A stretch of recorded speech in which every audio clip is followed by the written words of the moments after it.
YouTube.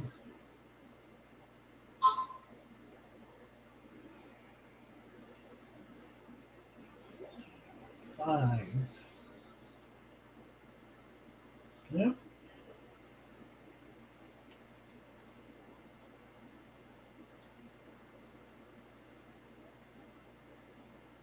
I love my little fishes as they swim about their home. I love my little fishes as they swim about their home. When the sunlight shines upon them and their colors begin to glow, I am drawn into a world where my heart longs to go. I imagine scenes of beauty and feel the warmth of love. I love my little fishes as they swim about their home. I have traveled the world over, but never found a peace that comes from watching my fishes as they swim about their home. My heart is happy and I am content to sit and watch them swim. I will not be alone while these fishies are in my home. When the sunlight shines upon them and their colors begin to glow, I am drawn into a world where my heart longs to go. I imagine scenes of beauty and feel the warmth of love. I love my little fishes as they swim about their home. Wow! I made it! I made it! 4 days!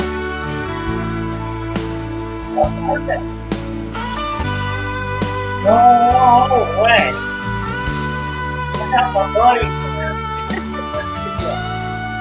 there. Hey everybody! How's it going, Father Fish? Nature lovers, it says. Hello, nature lovers. Martell says, we all up in this joint on Wednesday with Father Fish. Good day, everyone. All up in this joint. Yeah, we are. Right? Yeah, we are. All up in this joint. Pretty much. Howdy. Howdy, says Regina. Howdy, Regina. Hey, Dina. West Virginia, Mama. Evening, Squirt. JR just got his flights. They came in okay, I trust. Good. You know, about 95% of the plants we send out are perfect. Mm-hmm. They arrive in a timely fashion. They're in really nice condition. 95%. It's probably a little better than that. In cold weather, it's a little worse. Mm-hmm. Well, probably not worse than that. But boy, when it goes bad, It goes bad. it's a shocker. We got one order right now. Guy in upper New York State ordered some plants. He ordered them on April 4th.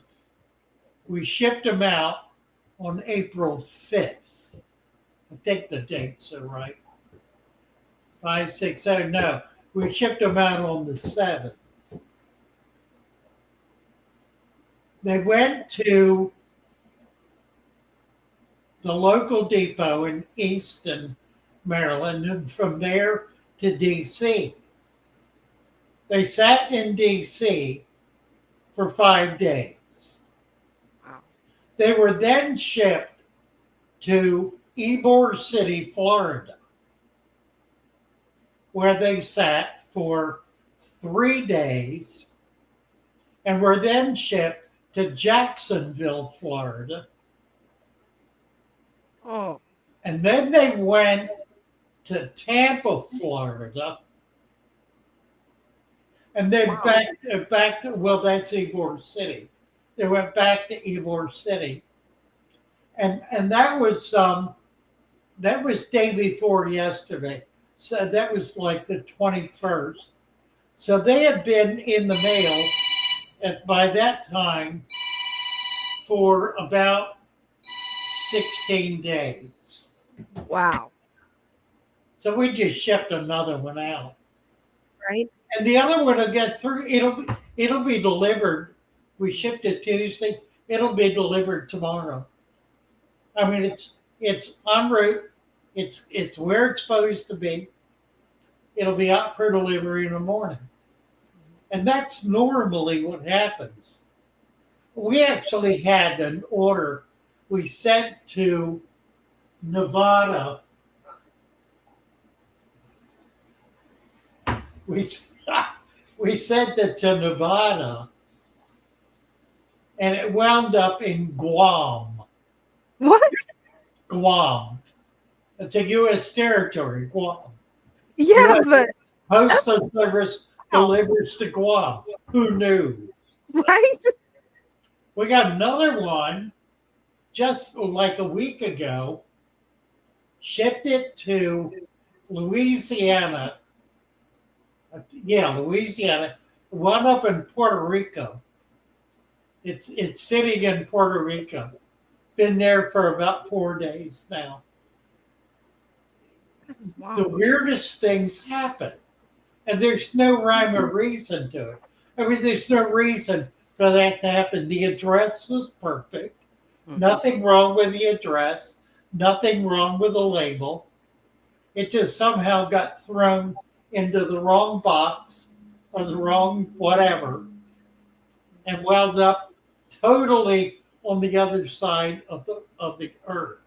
Right? And that happens probably 2 to 3% of the time. Well, it turns out it's the least expensive service by a lot. And it allows us to ship. We charge $10. And we basically break even on that.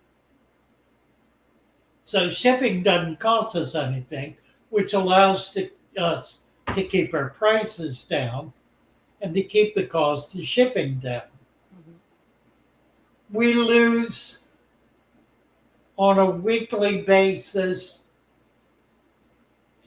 2 to 3, sometimes 4 orders out of an average of 150.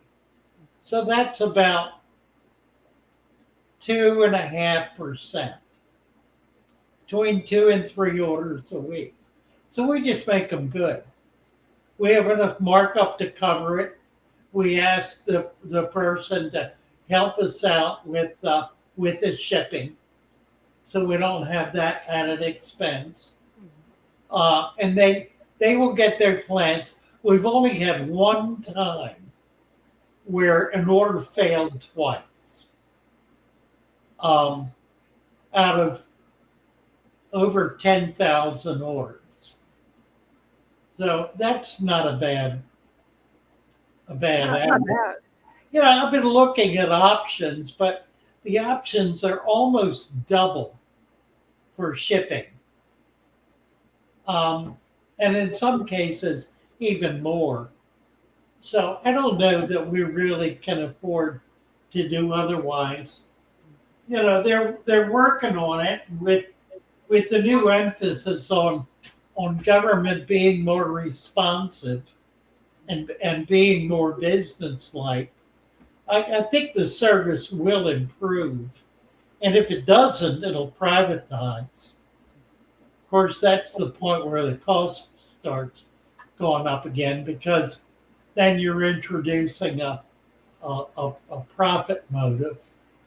So I don't know, but every time I try to get out from under the U.S. Postal Service, I find there really are no better options. Sadly, there isn't. Not that I've been able to find. Yeah, there really aren't. I mean, there are options, Mhm. but they're a lot more expensive. Yeah, they are. So, we just try to make people, we try to make people happy. If something goes wrong, we try to make it good right away. And sometimes that works, and sometimes it doesn't. I'll tell you one thing that doesn't work with me is somebody being angry. No, that's wrong. Angry, I can deal with because angry is frustration. Somebody being just mean, Yeah. cold, bitter, hostile, hateful. I have a little code that I put on the address of people who are hateful. And I've only had to do it 2 or 3 times. I in their address I put in do not ship. And I just won't ship to them. If I get an order from them, I refund it. I've had that happen once. Um, and they called me back and they weren't exactly contrite. They wanted to know why I refused to replace their order.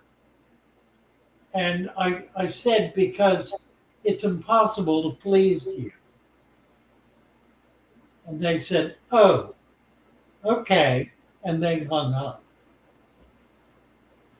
which led me to believe that they were acknowledging that they were, in fact, impossible to please. Right. So, it's the customer is always right until they're not.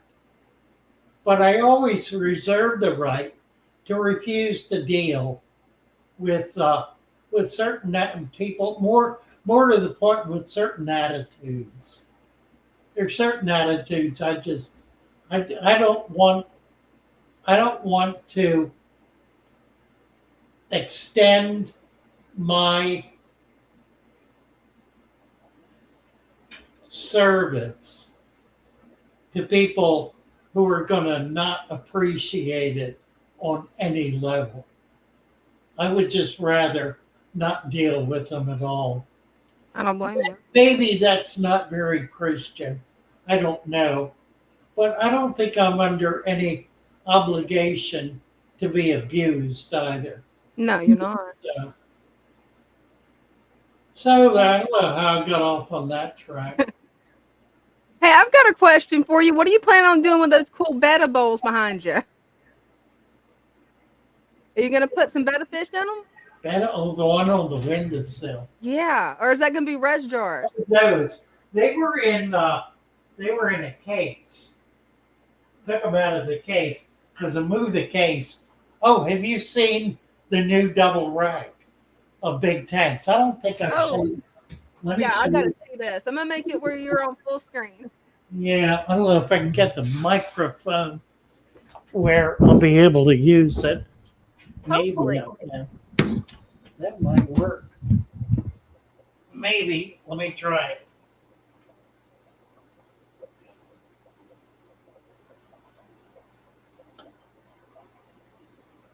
This is gonna be cool. I can't wait to see it.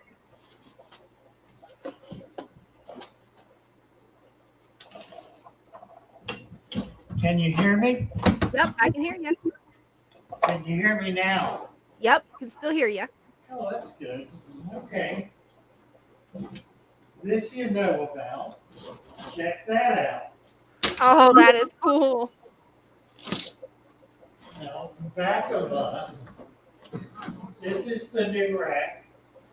I love those. Featured this Thursday night when we did our Venice talk, which I've converted part of into a video that'll be out tomorrow. Members are able to watch it now. It's a classic Father Fish brand. It's called. So Cool. I'm going to be on the alert for that. It's kind of long, but it's neat. What do you think? That's I love it. 75s and two 125s. Wow. There's that's the cabinet. That's probably going to come out of there because I'm going to hook up a couple of canisters, and they're probably going to go in that slot. I want the big tanks to have canisters. I'm going to be putting big fish in them. Oh, that's gonna be fun. I love the color blue that you guys chose. That color blue is beautiful. Yeah, that'll be fun. So,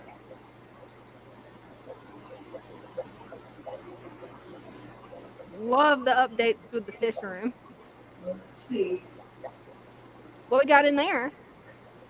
Um, Blue convex, rams, bloodfin, tetras. There's a female dwarf gourami. Oh, she is pretty. Let's see. That's about, a bunch of, I don't know what those are. I think there's cats. They're Malinis, Malini curries. And there are a bunch of German blue rams in here. They're kind of tiny. I don't even see them. That is a nice setup. Yeah. These are Tanganyika cichlids in here. Oh, those are cool. We're going to be setting up a bigger tank for Tanganyikas. I love the spotted one. Yeah, that'll be cool. Yeah, it's pretty, that's a Devoice. Wow. Corey calls it a Devoice day. Oh, we've got Cinnamon was here last week. And she Oh, wow. these guys, which are shell dwellers. There are a bunch of babies, must be 20 babies in here. So we're really excited about that. They're doing really well. There's some black neons up there. That is exciting. So we're hoping to get them growing. So what else is here? Just a bunch of stuff. Wow, it looks like you've got just about one of every type of fish. Well, these are neat. These are a little bicolored molly, gold and black molly. That is cool. Seven brought these too, the babies, a bunch of babies, and green peppers, green neons. Let's see, little epistogramma. And there's another shell dweller. Those are golden Congo tetras, the little ones. Bunch of Christian's baby feathers. This is one of my favorite types. These are pistos. Those are pretty. And there are gobies in here, all of which are fairly tiny. Looks like. So, all right, let me get the camera back. Okay. We got some angels. Let's use this payment. Oh, those are some pretty angels. Show you. Yeah, they're nice. I need to feed this camera back Oh, yeah. and then go to the other side because I got something else to show you. Oh, cool. This. Yeah, I love those tank setups. Those tank racks, those are nice. Those are really nice. And Bear says the shop is really looking nice. Yeah, it is. Yeah, we're getting there. Definitely. Let's see. I need to show you how close I can get. Okay. Let me try.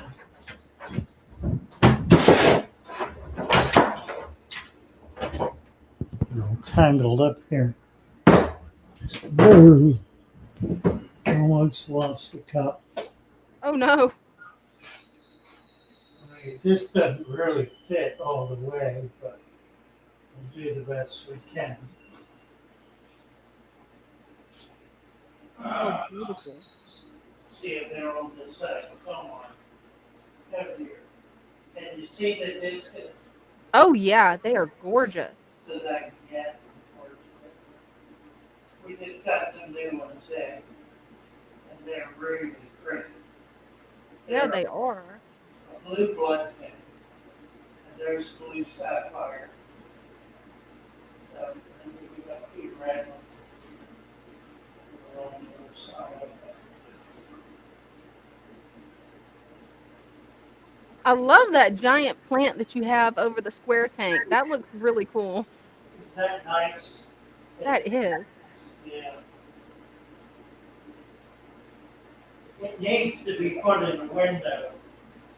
I gotta get the shelf built to do it, hangers or something like that. Or we can get it. Or I finally got some of these sapphire bars Oh, cool. in addition to the green bar. There, great. That was a really cool tour.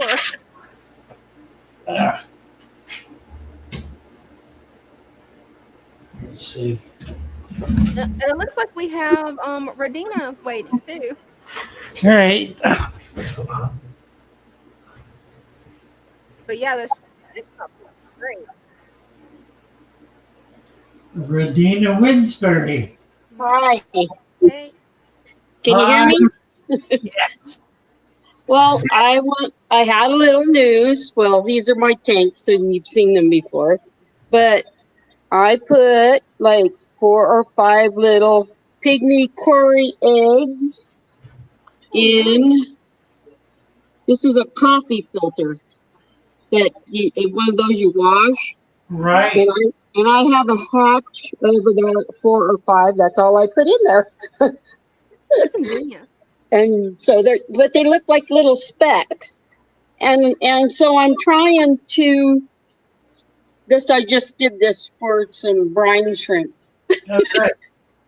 So I'm trying that. I've never done that before. And this is where I'm going to keep them, in this little 3-gallon container once I get them big enough. Nice. But if you got a few minutes, I want to run out there and show you the goldfish. Remember those under snow? Oh yeah. I do. Okay, so the tank is all thawed out now. So I wanted to quickly show you that. So sorry I gotta walk so far.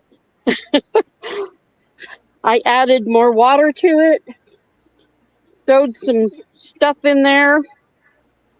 Hard for Cool. me to see what you're seeing. And they've been up here eating the duckweed. Oh, good. So they're Duckweed. yeah, and I put some of the Java moss in there. And this is just some cuttings that I made. I don't know if they'll do anything, but like lilac and some things that I found near the pond, but I don't know if it'll leaf. That is Nice. But anyways, but they're in there. Lots. I want to put some roots in there. There's one. There we go. They've always been, they're feeder goldfish, so they've always been very, very shy. I So, love your pond. yeah. So anyways, that's my pond. I like it. I like the well pump. Mm-hmm. Oh, That's yeah. what I was thinking too. My That is fake so one. cool. It actually does work. I took the guts out of it so I could run the tube up through it. Yes. Cool. Nice. But I hope the little pygmy quarries, but they are just so teeny tiny. So I can't believe how small they are. Should be fine. Oh, yeah. Well, this is my first time ever doing that. Have they hatched yet? Now say that what? Have they hatched? Oh, yeah. Yeah, that's what I mean. They Okay. just hatched. They started put them in the 19th. And they hatched the first one hatched the 21st, 2 days later. And each day after that one at a time. been hatching. What were you So talking about? Zip code wasn't scannable. I didn't hear that. You made a comment in the text, Oh, okay. the chat. Okay. I'll check. Just noticed it. Said zip code wasn't scannable. I'm just curious. Oh, Doesn't matter. I'm not sure. Too far back. Right. Yeah, I couldn't get it. So, Oh, we were talking about the oh, something else. Not me. post office. And I think this guy right here, he has a tumor. Yeah, You see can, that. yeah, It sure does. but it's growing, but it doesn't seem to be in his way for eating or seeing. So, Right. And, you're better off not doing anything about it. I mean, you can remove it, but very often when you do that, uh, the cure is worse than the sickness. yeah, then he get an infection or something. So, You wind up yeah, killing the fish. So yep. it's not worth it. So he'll just be there till he's there, not there. That's That's right. the way I look at it. I'm not taking him to a vet. Right. Gotta Well, be realistic there. good luck with the corings. Oh That- yeah. I'm that's looking forward to that.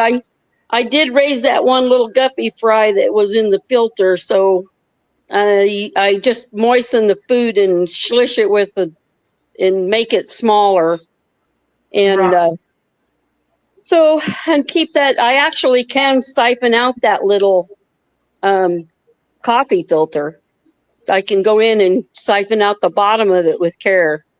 So, because Nice. it's not very deep right now, but he's in the filter is right there. So the filter's running right next to it. Okay. So it's getting fresh water all the time. Yeah. No, I think you're doing well. It looks good. Mhm. Okay. Well, I'll let you get on to somebody else, and it was nice talking to you again, or talking at you. Thank you. Bye for Okay. Thank you. Thank you. Yeah, her pond really gives me some ideas. That was cool. Yeah, that's nice, isn't it? Hmm. Tremaine Bunch says, when setting up a Father Fish aquarium, should I add a food web prior to adding fish? Really good question. Most people do not, but I think it's a good idea to do it, because it provides a more natural environment for the fish right away. It also it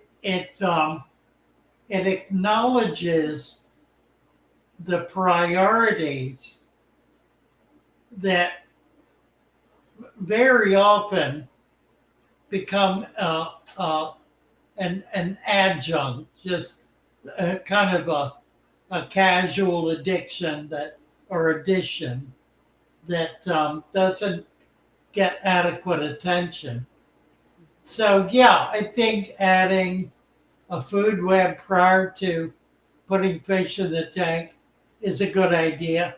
And it really, if you think about it, it achieves the same thing in terms of cycling the tank that putting a few fish in at the beginning, because they're oxygen consuming animals. So, and they're creating the same kind of waste, plant consuming waste, that fish do. Might make me rethink this whole process. It's kind of a nice idea. I really like it. Um, and the other thing is, it gives you a chance to do something that's more difficult to do, which is to establish that food web. It's not easy to do it. And I think by doing it as an afterthought or after the fish are in, makes it more difficult. Um, Yeah, definitely does. the microfauna get eaten up more quickly. You don't have the depth that you need in order for microscopic life to be relatively safe.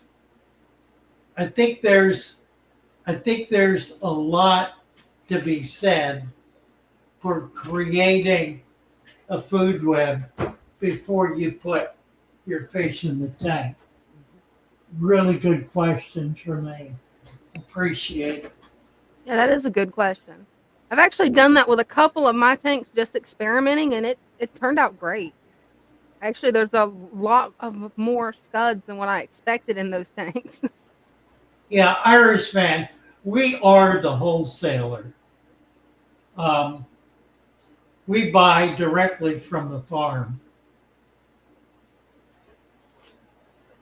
So the farm, when we get plants, they're shipped to us overnight, and they were growing on the farm, literally growing on the farm the day before. So when we get them, they are as fresh as they can be. But we are acting as wholesaler and in some cases as jobber. And we supply a few people with plants for their local market. Um, Stores and other people who are doing local home stores. So, and, and in most cases, for that kind of shipment, we can ship overnight and get it to the final consumer more quickly than a wholesaler would. A wholesaler is going to hold, if they get plants in, they usually get them in on a Friday. They'll hold them through the weekend and start shipping Monday. We get plants in on Tuesday, which means they were shipped on Monday. They were cut or otherwise pulled out of the ponds, bagged and shipped on Monday. We get them Tuesday, and we ship fully half of what we get out the same day. So, like all the stem plants go out right away, day one, unless you're ordering later in the week. But if you order by the weekend or on Monday, you get plants that were growing in the ponds 3 or 4 days before, and they should be in mint condition. Peter Quinn is here. Hey, Father Fish. How are you? I'm good. We're in the UK here. I'm a big fan of your channel there. Big fan.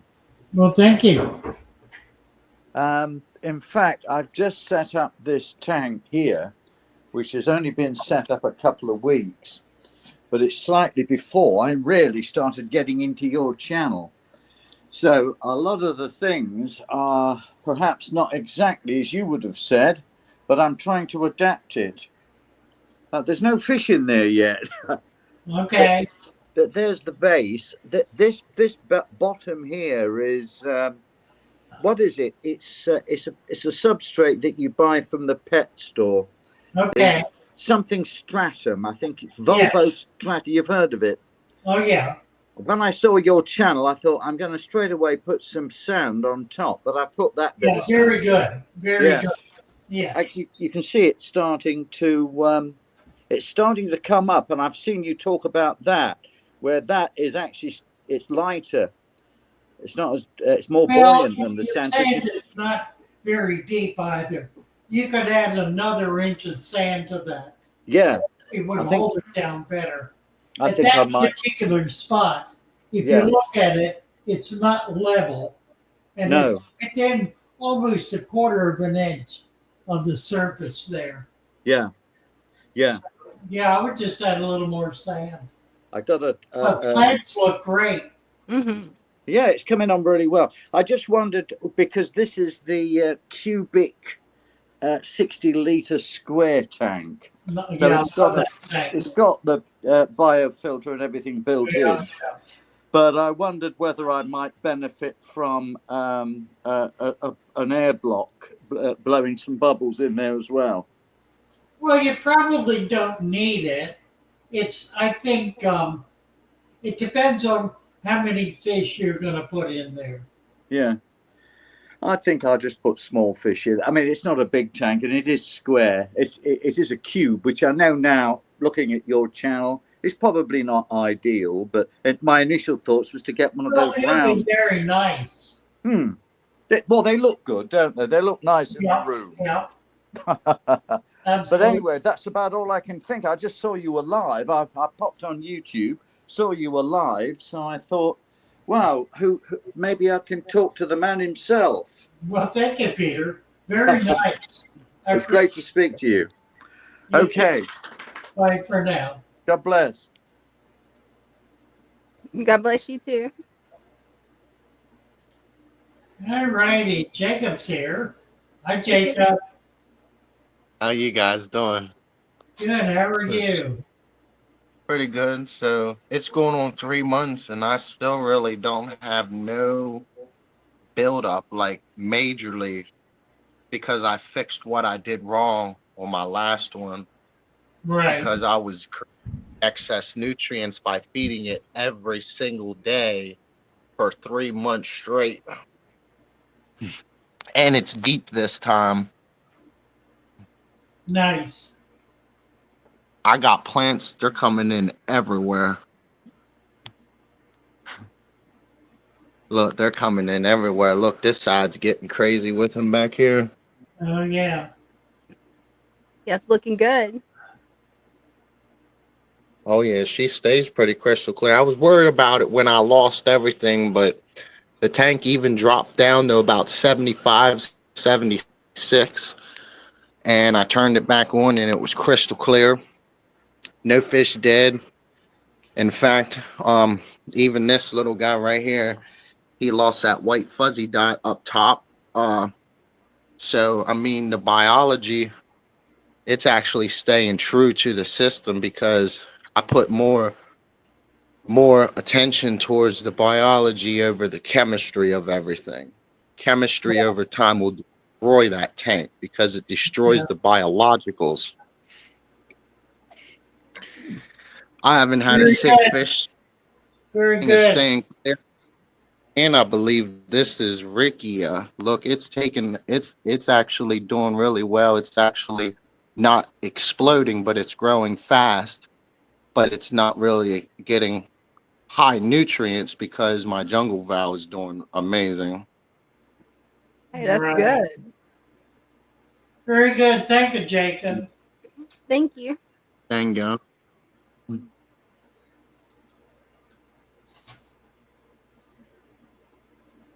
And Darbar has a really good question.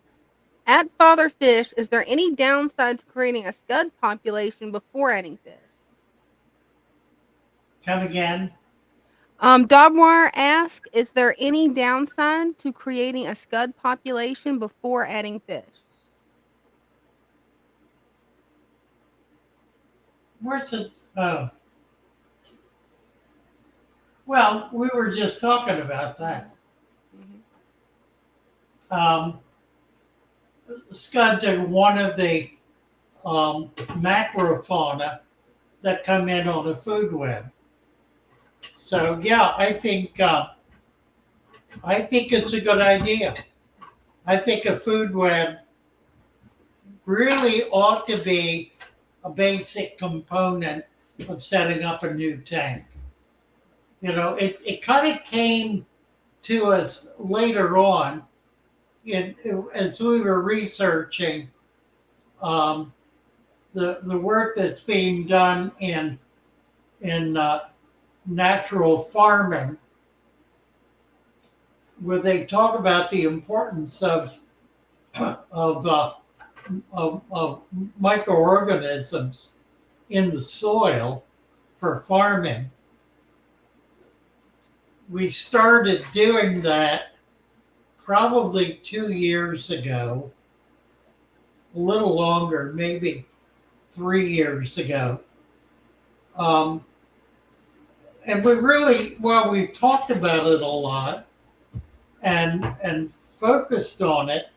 We really have not built it into the the way we recommend putting the tank together. And I'm thinking we should.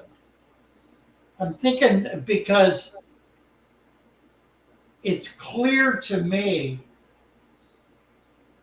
that there are enough people who are excited about it and are doing it and are being successful to warrant taking the step of saying, okay, if you want to put a natural tank together, then going out to a local pond or ditch or creek and collecting biological material and putting it in your tank is a basic step in establishing a natural tank. Now, I've not been willing to do that up to this point. And I think partly because it runs so counter to the way in which setting up aquariums has been taught. But there's a problem with the way setting up aquariums have been taught, and that problem is the problem of sterility.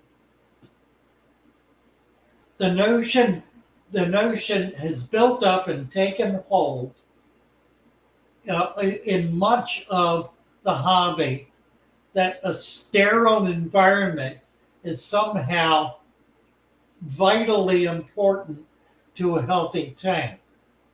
We know that is not true. In point of fact, it's not true. But breaking through that to the point where we can say, okay, brand new person setting up your first tank, I want you to go out to a local ditch and get some leaves and a little bit of muck and put it in your fish tank before you even put any fish in. Well, here's the thing. The first thing people say is, but what about parasites? And of course, we have an answer to that. The answer is simply 50% of the microscopic life that's out there is parasitic. And in point of fact, 90% of the fish you're going to put in your tank are cannibalistic. So it's a moo point, Right. a moo point, like a cow moo.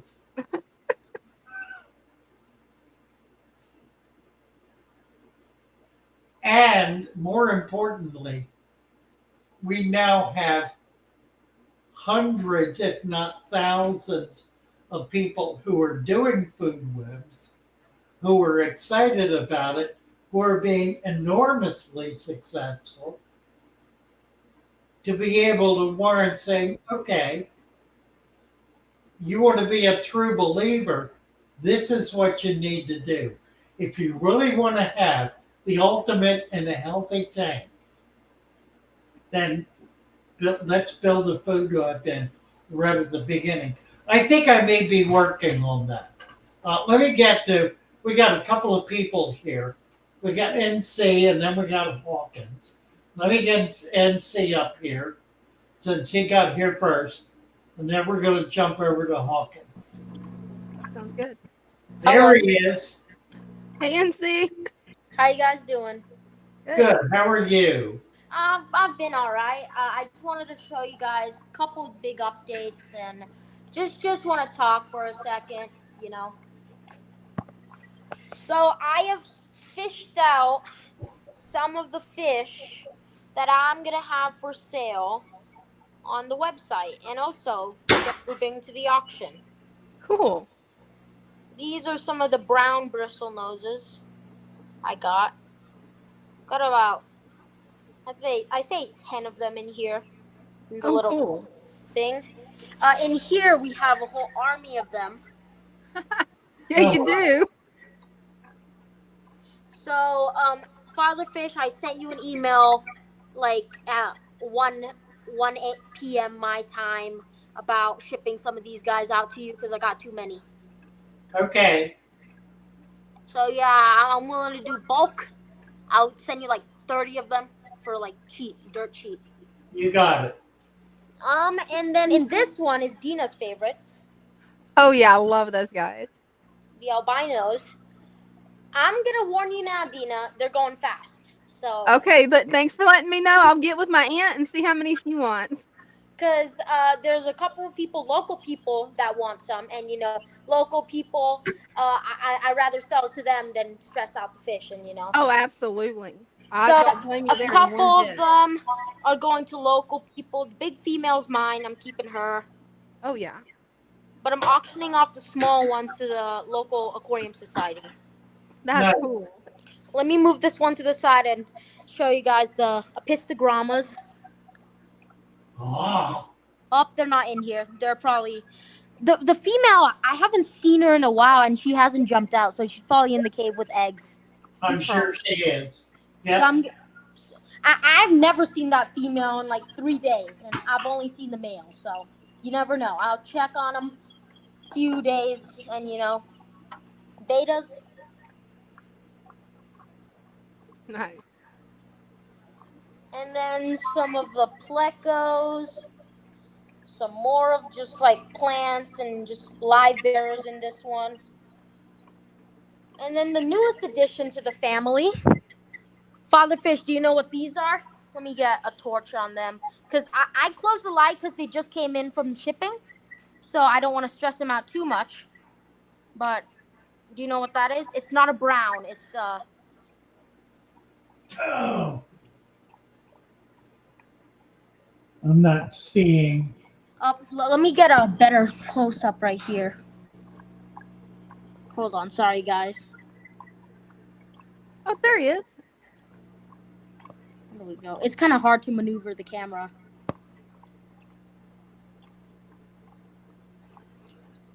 I don't know. Oh, behind the heater. Yep, I got 12 of these in here.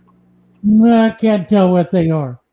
Well, the answer is they are ancistrus wobbin musters, honeycomb plecos. Oh, cool. I don't think I've ever seen them. They're from Germany.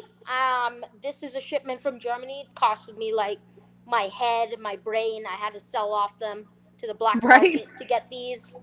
Costed me a lot, but worth it.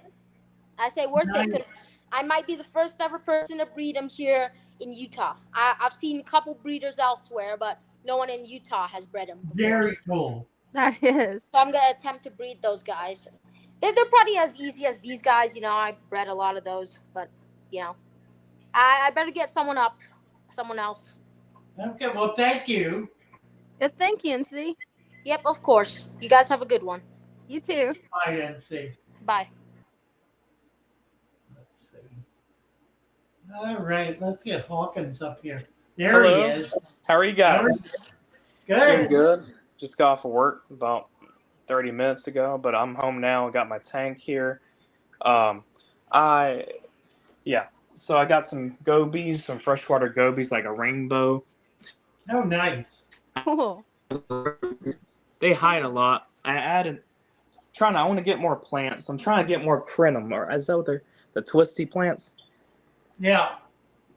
They're called, Cyrum, or I don't know how you say it. Yeah. Yeah, I want to get more of those. Those seem to me, I mean, they're growing. They have algae on them. I have a lot of algae in here, and I keep the light on like 8 hours a day. I mean, this is for the plants to grow, and the hornworts are doing good. Oh yeah, I don't know if you can see. He's all the way back there. My biggest goby. Oh, yes. You seen Nice. them? Yep. Yeah, I got my paradise fish, and I had a couple of questions on what are good brackish fish for a. I want to set up another 15, like the fluval flex. Can I do that with the soil? Can you do brackish tank with the soil Yeah, and everything? absolutely. Yeah. Okay. Where do you live? I live in Loganville, Georgia. Cool. If you can get to a bay, Yeah. try to collect some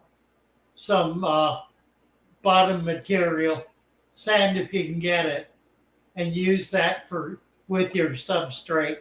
That'll bring in all the natural organisms, the brackish water organisms.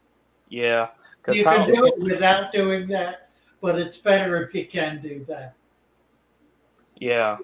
What was I gonna say? Oh, yeah. About that. Yeah, I live by a little. It's kind of like a park, but they don't allow anybody to fish in there. So I don't know if it'll be. I don't know if they'll mind They me. might let you collect. Yeah. Generally, parks don't want you taking anything, Right. but if you can get to a roadside body of water or a beach or like that, Yeah. where you can you don't need much, just a scoop of muck from the water, preferably sandy, is really all you just need starter culture, really. Starter culture. Yeah. Thing about doing. I was looking at Bumble. They're called bumblebee gobies are brackish. I don't know why their gobies are brackish. I know the ones I have are freshwater. But Many of them are. okay. Yeah. Yeah, I know the yeah, that's what I'm gonna set up. And is the built-in filter fine that comes with the kit? It's called the Fluval Flex kit. They sell them at my pet store here. Yeah, Yeah. I got one. Oh, okay, you do. Cool. Mhm. Yeah, so that's what I'm gonna set up right next to, like, right here is where I'm gonna put it. So it's gonna be brackish, and then I'll have my fresh water that I have right Nice. now. Cool. My nitrates are kind of high though on my tank here. Um, But all I have is the problem with nitrates being Yeah, packed. some more plants will control that. That's why you're getting algae. Yeah, It's in an attempt to control um, the nitrates. yeah. And then a sponge filter here. I mean, I haven't cleaned it. It's been like 2 months since I set up this tank. Should I bother cleaning it yet, or No, don't? I would wait at least 6 months. 6 months, okay. Because it's Yes. still producing bubbles and aeration in there. So Yeah. No, the dirtier it gets, the better it works. oh, okay, okay, cool. I did not know that. Okay. Yeah, and yeah, pretty much basic setup. And the plants I'm gonna put in the brackish tank. I don't know what kind of plants could I put in there. Salt or a little bit of salt. Nice. Yeah. Yep. So that's my plan. That sounds good. And Okay. one more thing. I got an email saying that a shipment of stickers is coming, or it was like a shirt. Oh, right. Yeah, we're just going to send you a little gift pack for Oh, cool. for your generosity. Yeah, I You've appreciate it. Yeah. been very kind. Yeah, I like the channel. I like the We wanted natural to show our system. appreciation. So Yes, I sir. think there's a T-shirt in there, some stickers, and whatever. Awesome. Nice. Well, thanks for having me on the stream again, Dina Thank and you. Father Fish. You bet. Bye-bye. Bye. Bye. Well, Adam is here. Oh, cool. Yeah, I need to. Hello, everybody. Hey, Adam. How are you? By the way, thank you for that really cool little ad for Brenda's pain ointment. I'm going to try to get it up and play it. Those are remarkably, they're stunning how real those things are. I just did another one today for myself and I was blown away by how It- amazing. If you can show it everybody, it was pretty wild. Hey, I have a question. I have to represent the cylinder tank. So I'm the outlier. Nobody else seems to have a cylinder. So Yeah, either I'm right or everybody else is wrong. I can't figure out which one it is. it's a little of both. I love that cylinder tank. All right. So here's my question. Here we go. We're going to zoom in. I want a science lesson from Father Fish today. What is growing down? Why is that green way down in the sand? Is that Yeah, fungi? Is that well, think about it. It's algae. it's algae under the sand? Well, yeah, up against the glass where there's light. Look at that. How deep? Let me ask you a question. How deep do you think that goes into the sand? That's 3 inches of sand you're looking at in the very bottom there. No. I mean, from the side where you see it, straight into the sand. How far in do you think it goes? Well, I don't know because I don't fit in the tank to swim down there, but I could I try. would think not far. How far in do you believe it goes? Well, you gave me the answer already. What? It's the depth of the light penetration. That's right. So that's really interesting. So that's algae growing under the sand, just using the light from outside. Yep. That's Well, they're fascinating. nutrients. So the soil, the Father Fish soil down below, has nutrients. The plants are going down and getting it, and the algae is living in between. Fascinating. Sure. Yeah, it is. That really is. That really is. Well, that was my question for tonight. I learned something again. Nice. All right, you guys, you're the best. Thank you. Take Thank care, you. Adam. Thank All you. right. Cheers. Bye. Let's see. Squirt is here. Hey, Hi there. Hi guys. Sorry, I'm either sick or have really bad allergies, so I don't sound quite sorry to hear that. myself. But check it out. Love it. Look at that. Oh, wow. Oh, that's That looks great on you. Customization feature. Oh, cool. look at this. Oh, I I love love it. that. I love I it. did not realize you could customize it where you could put writing on the sleeves. That is cool. You can put writing on the back too if you want. That is so cool. So wrong button. It happens.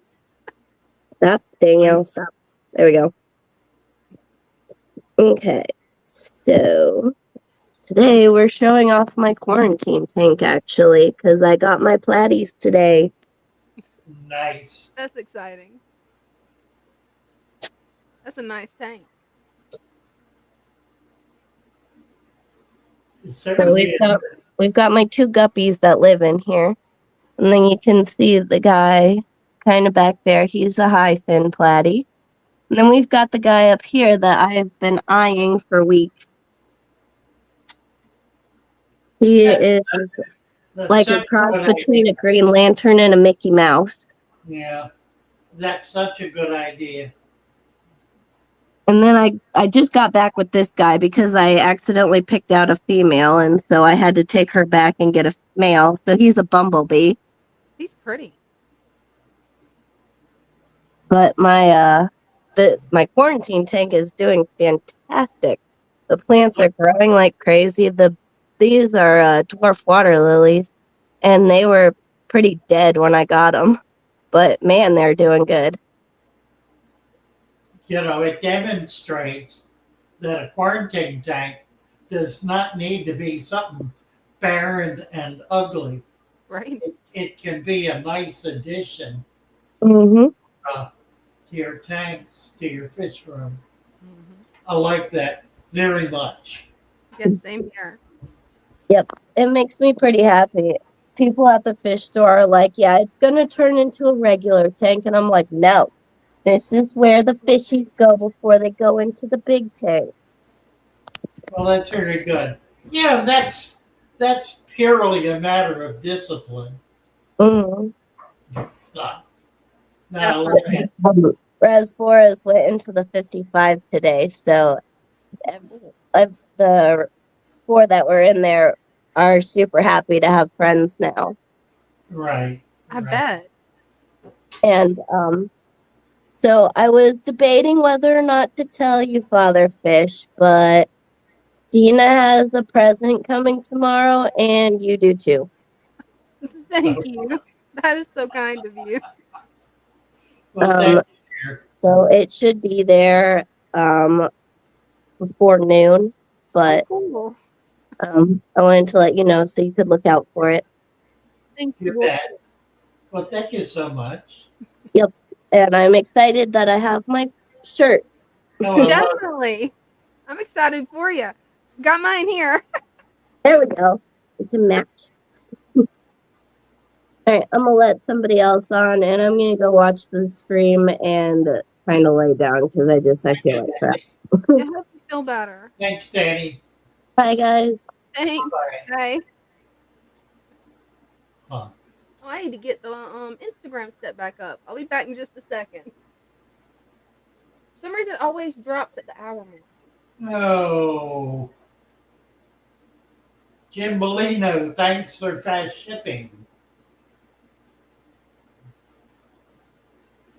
H. Lopez. Let's see. Let's see where we're at with. Oh, we gotta get some wrenches out here. Oh, definitely. It's ventriloquin. Gonna get you wrenched up.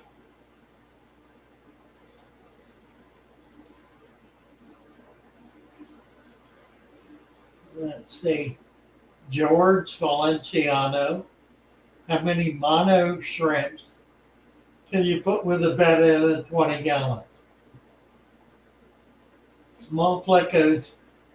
Well, the plecos are going to get big. They're going to get at least 3 to 4 inches. So that kind of limits. I wouldn't do more than 2, 3 at the most. So far as shrimp are concerned, put a few in and see how they develop. You could wind up with hundreds. Likely it will reach a level where it'll just kind of stay there. H. Lopez was guessing about how deep the green goes into the substrate. And she nailed it. Awesome. Or Ish did. Assuming Ish is a woman. All right. There, got it back up. I think I got everybody there. Joe O says, Father Fish, please bottle and sell your strong work ethic. I find it amazing. I've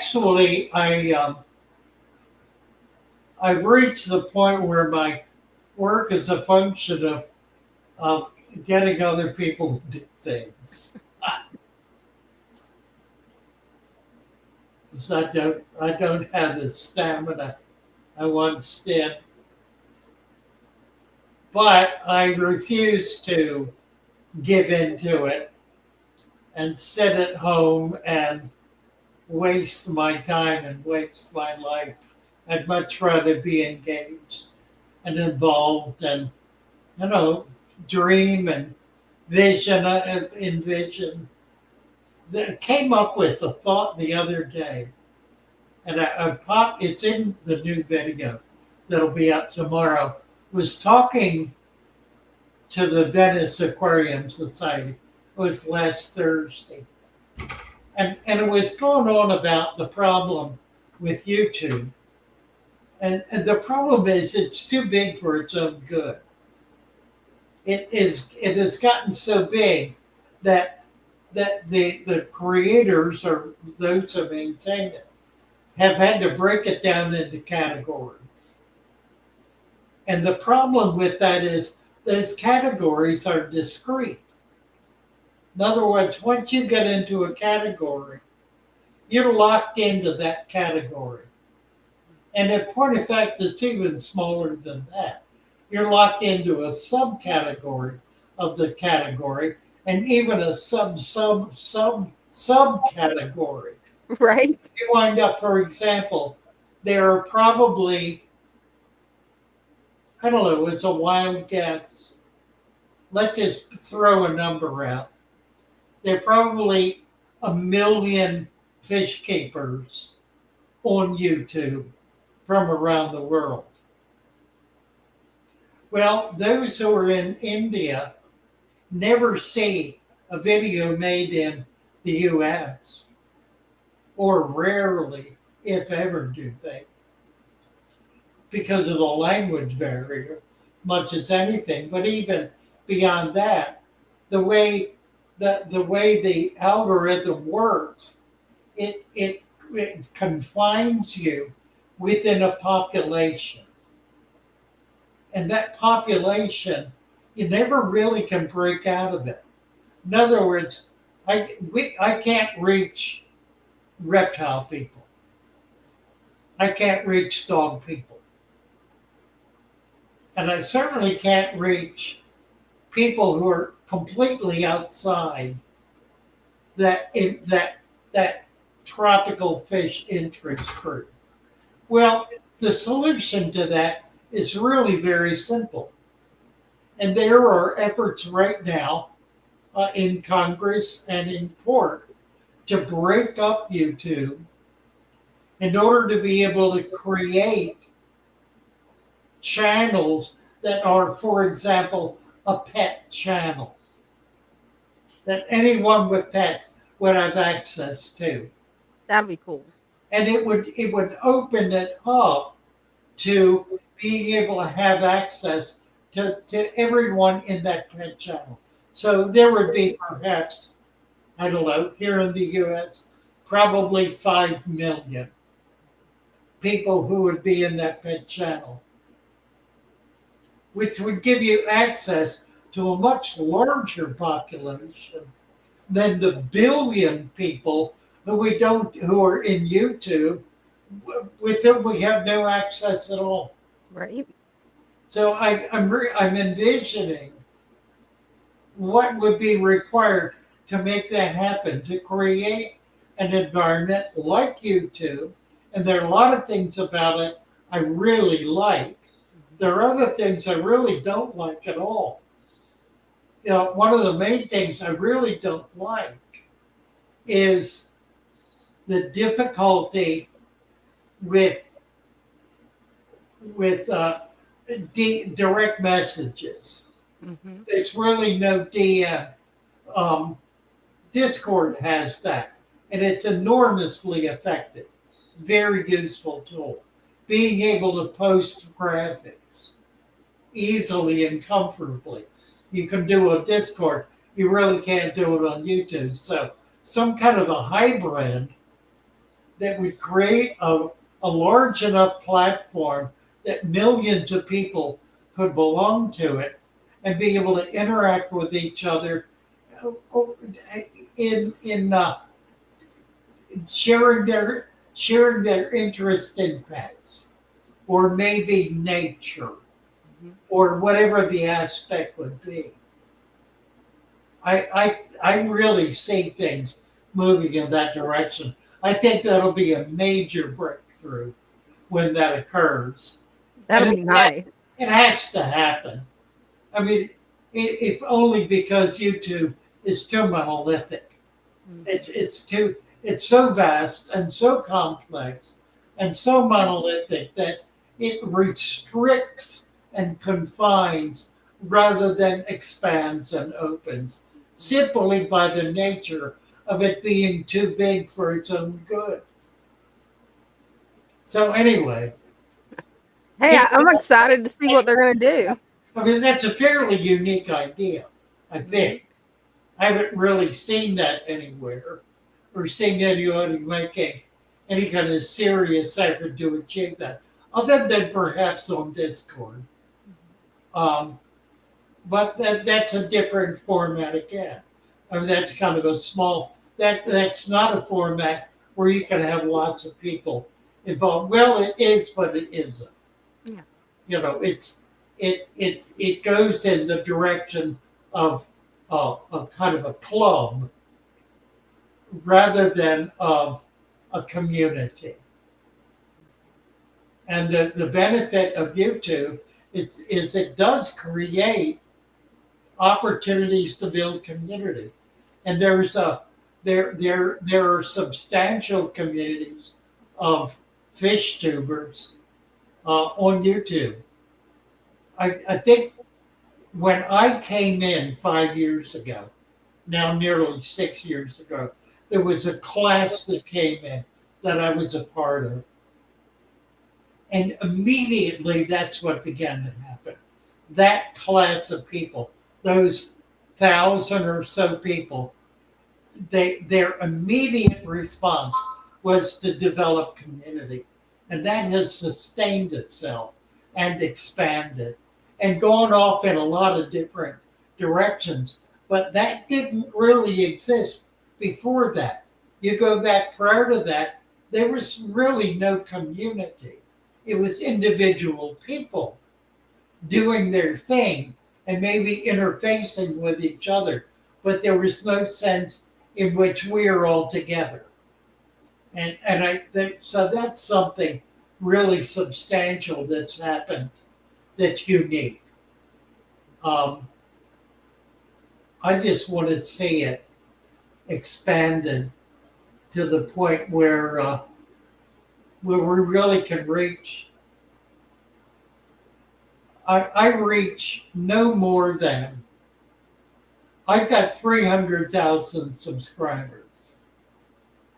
I reach no more than 20,000 people at any given point in time within, within a given video. And I ought to be able to reach 100,000, Yeah, it looks like you could. 500,000, 1,000,000. Mm-hmm. If I can reach 1,000,000 people and only 5% watch, that's 50,000. Every video would have 50,000 viewers. And those are not big numbers. There's no reason that can't happen on YouTube. It's just become like a prison. Right. And you get locked in with it Mm-hmm. to the point where I struggle to find ways to break out of that. And less is it possible to do so. More and more does the automatic system, what they call their AI, run the entire platform. Right. To the point where there is no interpersonal contact even possible. It's all AI, which means there's a machine determining whether you live or die on YouTube. Right. That's pretty much it. And so forth. So anyway, we were talking about work ethic, and that's the kind of work ethic that excites me. It's getting hold of ideas and trying to find ways to flesh them out and do something remarkable with it. What I'm looking for right now, frankly, is a programmer or a group of programmers who'd be willing to put something together that would be an effective alternative. Because right now there aren't any. No, there isn't. And I think the reason is that they're too broad based. We need to narrow it down enough at the natural parameter so that we're not bringing so much in that we need to restrict and confine within the platform. The platform needs to be open, but it needs to have borders. Mm-hmm. And the borders are, we're not talking about auto mechanics. Okay, we're just not. There needs to be, if there isn't already, an auto mechanics platform. Mm-hmm. Just saying. Right. Anyway, what else is going on here? I'll be right back. I need to go to the restroom real quick. You bet. Vernon Miles says, sorry I'm late. Up down on Farmhouse Fry, getting bigger. Separated parents to prevent new fry. Well, isn't that always the case? You just wind up with so much. I tell you what, we had some convicts that were just cranking them out, and they do. Oh, Lord knows they do. Cranking them out. I finally wound up putting some baby arowana in with the baby convicts. And those baby arowana grew to from 2 inches to 4 inches in a matter of a month, just feeding all the baby convicts.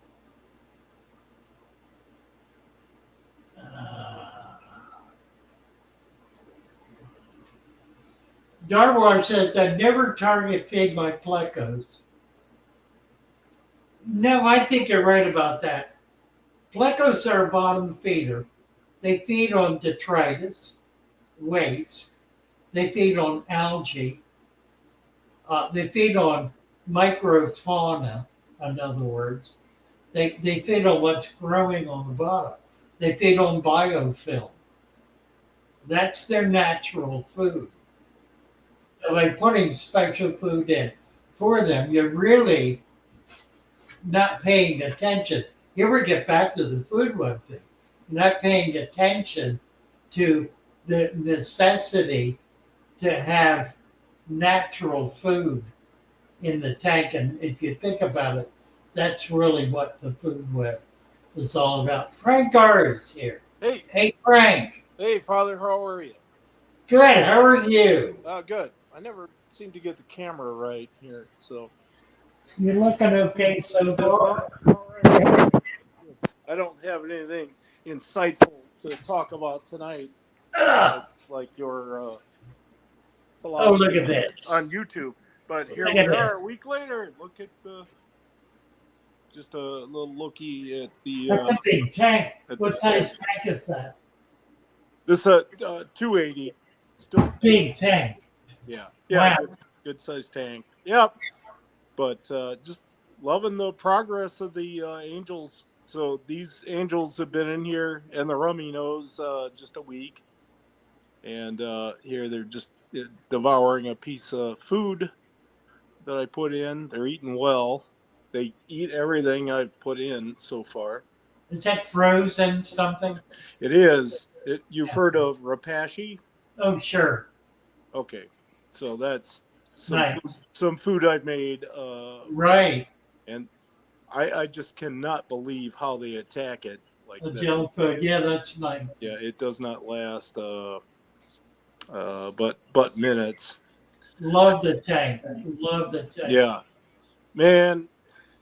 So I used AI. So I've never talked about this aspect on the previous times I've been on your channel, which I'm grateful for. But the use of AI in building a tank, as well as salient details from, folks like yourself and just my experience, 50 years of doing it. Right.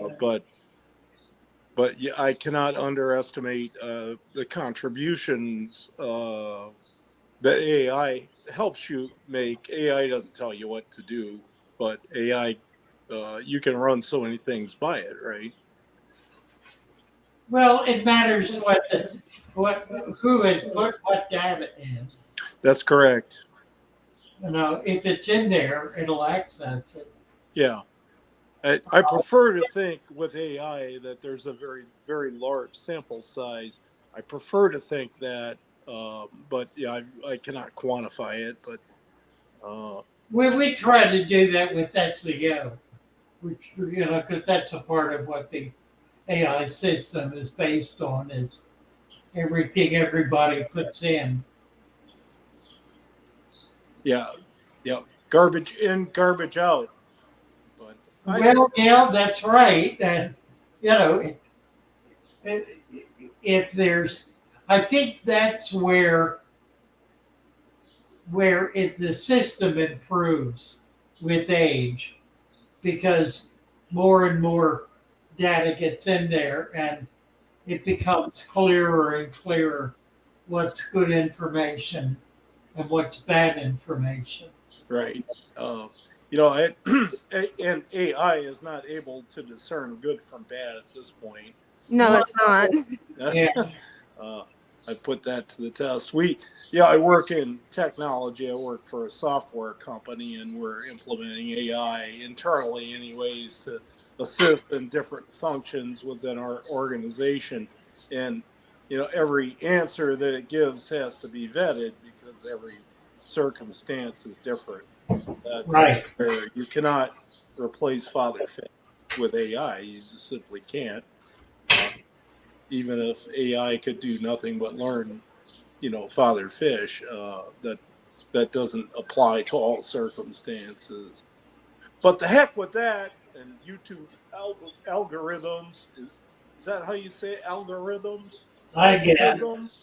I Yeah. don't know. uh, the beauty of this hobby is what we're seeing right now. Amen. Just Right. the fish eating and showing nice stress bars and rummy nose tetra's with red noses like they should be, and this is the You joy. bet. This is the joy that I get. You And bet. plants that are growing and Java fern that are propagating and all that. So I thought I'd share. This is just a weekend with the new fish. Nice. That's it. That's all I got. Appreciate it. You bet.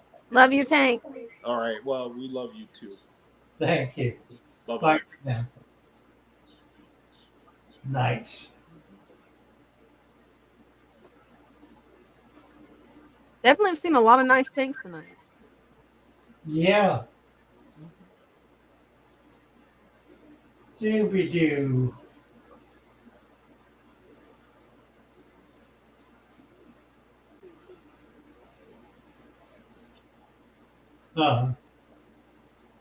Adam saying aquarium owners unite. Right? We're working on it, Adam. Mhm. We're working on it.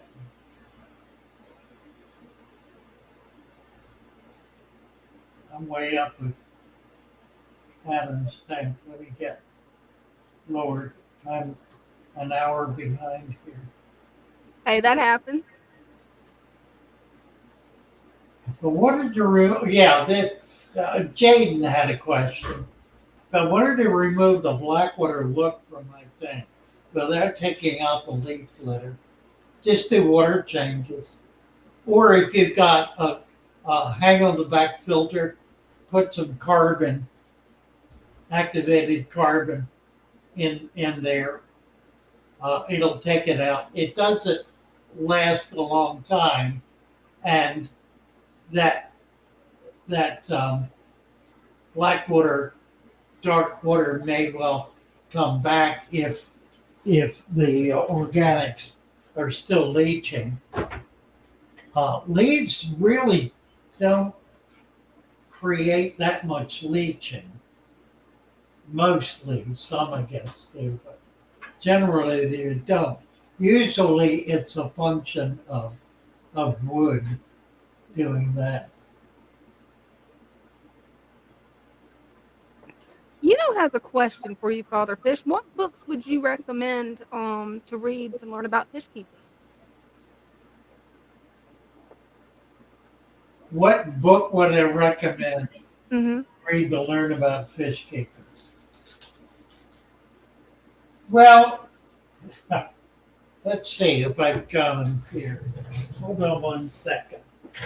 See if I got this over here. Oh dear.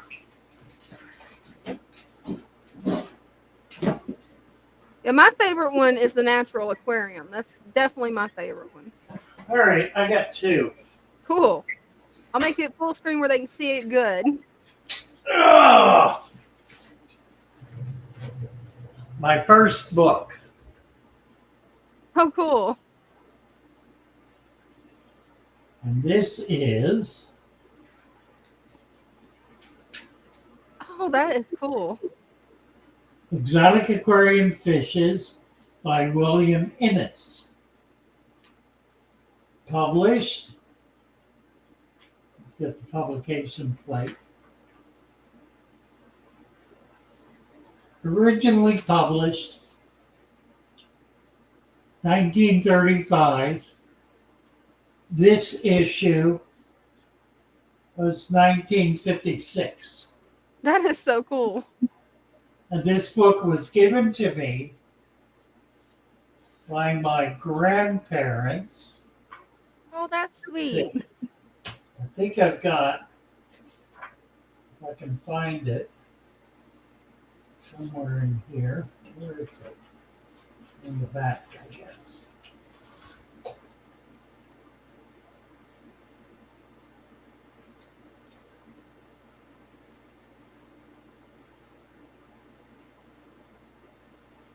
This book is so. Oops. I think we lost Father Fish. Uh-oh. Well, he'll be back soon. It won't take long. You know how it is with the keyboard and you're working with a book in your lap? It's gonna hit something. Let's see what we got in the comments. Adam Armbruster says, the Father Fish book, right? That is a really good one, the Natural Aquarium. Oh, we got him back. Here we go. There we go. Okay. Make it full screen. There you go. Yeah. Oh. That's a big book. That's cool. My nickname, family name was Buddy. That is so cool. It says, That's congratulations on graduating from City College. Granddad, Thomas Parks, Grandma Caroline Parks. That is so cool. 1959. So that's, when you read Ennis, 1935, he's talking about natural aquariums. 1935. The other book I find really invaluable is really a series of books, and it's Bench and Fisher Aquarium Atlas. That's cool. The photo index. There are 5 books in the series. I think actually 6. This one is my favorite. It's because it has pictures of fish with descriptions and class descriptions. Oh, that is so cool. That describe, yeah, it describes where the family of fish is from, and information about them. It's an encyclopedia of tropical fish, and it's really got. I mean, there are fish that have been discovered. This was first published in. I can find the date here. 2002, 2001. So that's 25 years old and is as up to date as anything published since. That is cool. So those are my 2 favorite books. Other than that, there are some 2,000 videos on YouTube that Father Fish has published that you're more than welcome to peruse. Right? And some 2,000 people do more than that. More than that every day. Actually, I've got several videos that 2,000 people look at every day. I think I'm pretty close now to 1 million views a month. Wow. Congratulations. Which is about, what's that, 30,000? About 30,000 views a day. Mm-hmm. Is that right? I think. Yeah, sounds right. About 30,000 views a day. That's 30,000 different people. I mean, that's a big number. That's a really big. I don't think it's different people necessarily. It's 30,000 views. The discrete number, I don't know what the discrete number is. Yeah, not sure. I could probably find it. Let's see, just let me look at the, just out of curiosity. I'm not going to try to jump over to it, but I'll read it to you. Audience and channel analytics.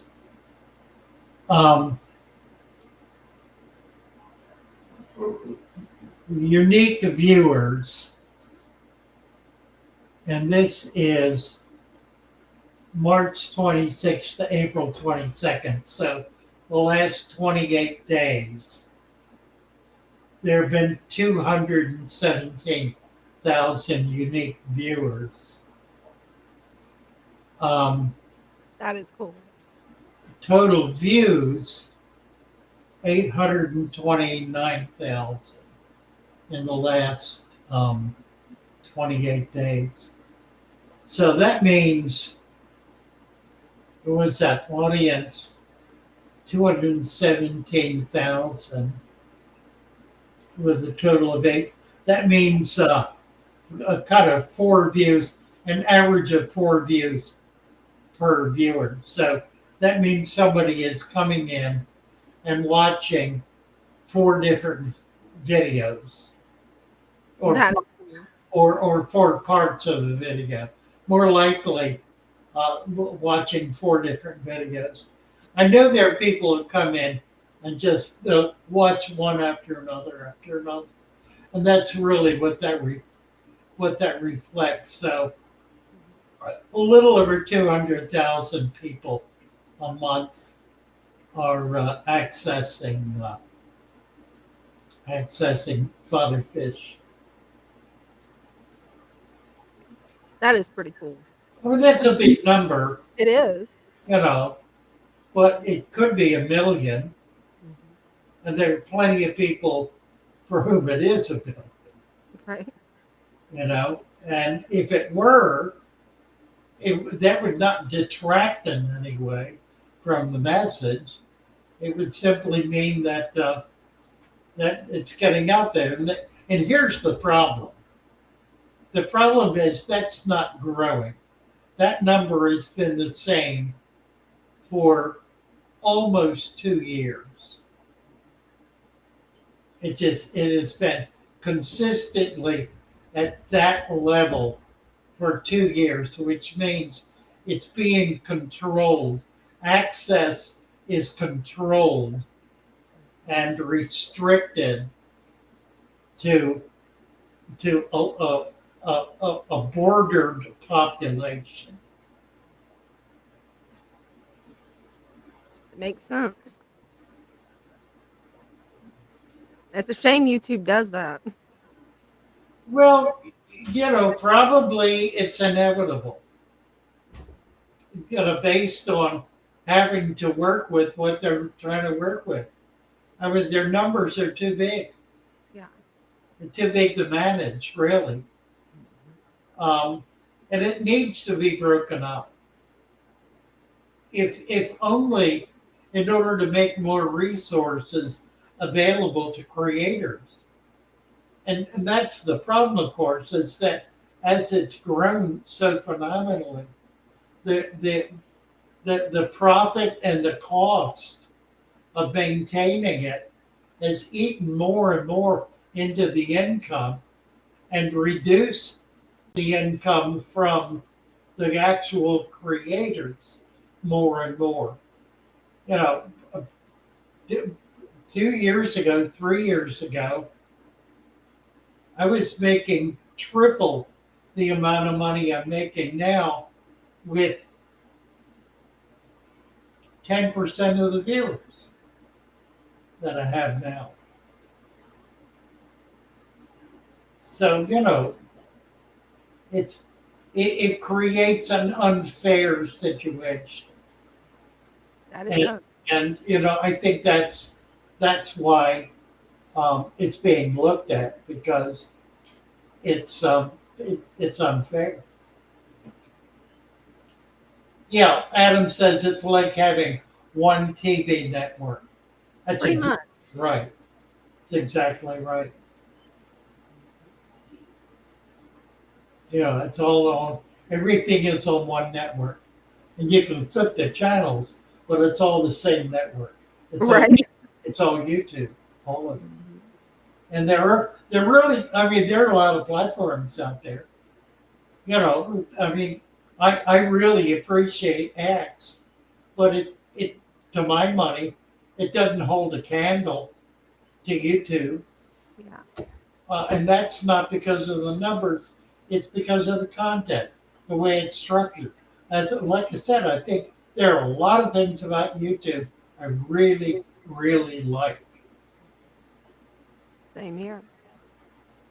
Christian B, how can I provide sufficient nutrients for floating plants in a newly set up wading pool pond? Mom from one of my aquariums. That certainly will help. The other way is to put fish in it. He's got some fish in it.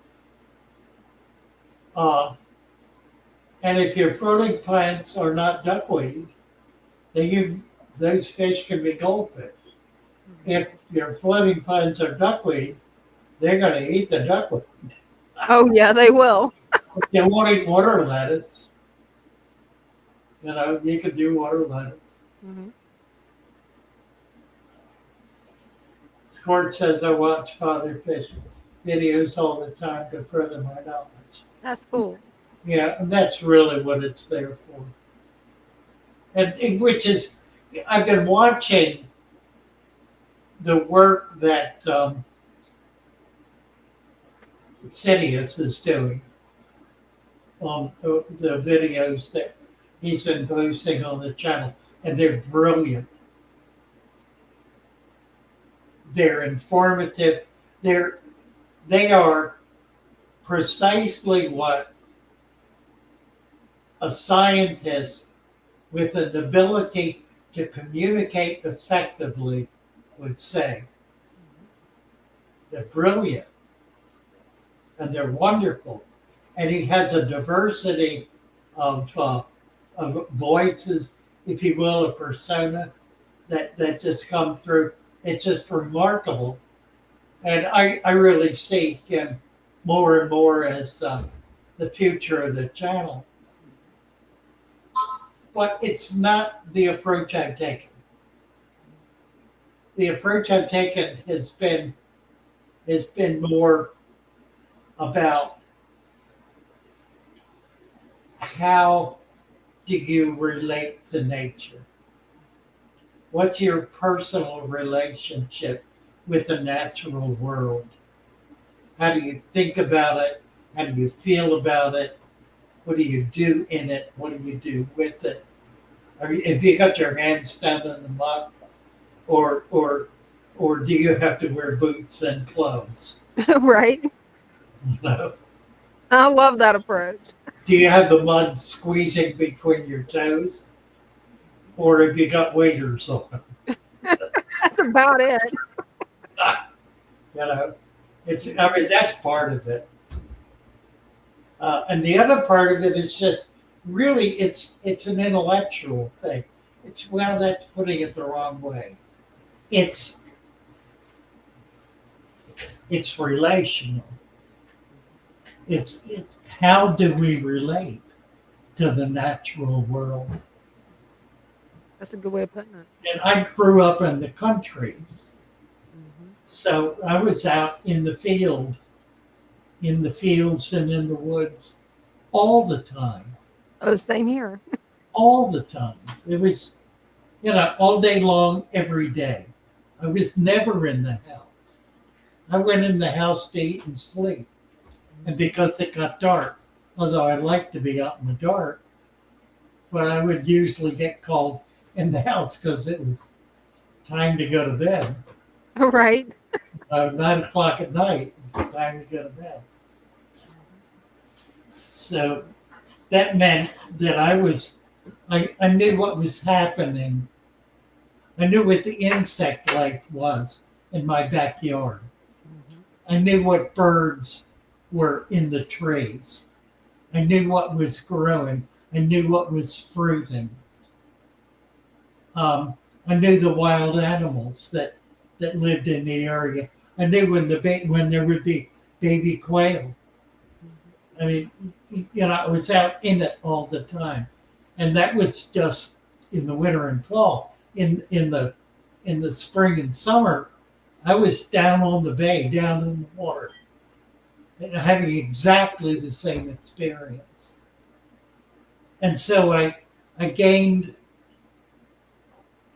an affinity to nature that was really what I'm all about in my fish tanks. I want to see that in my fish tanks. I want to try to create the opportunity for that life that I grew up with in the wild to be in this little glass box. So when people say to me, you can't keep nature in a little glass box, my attitude is, well, phooey on you for not even trying. Right?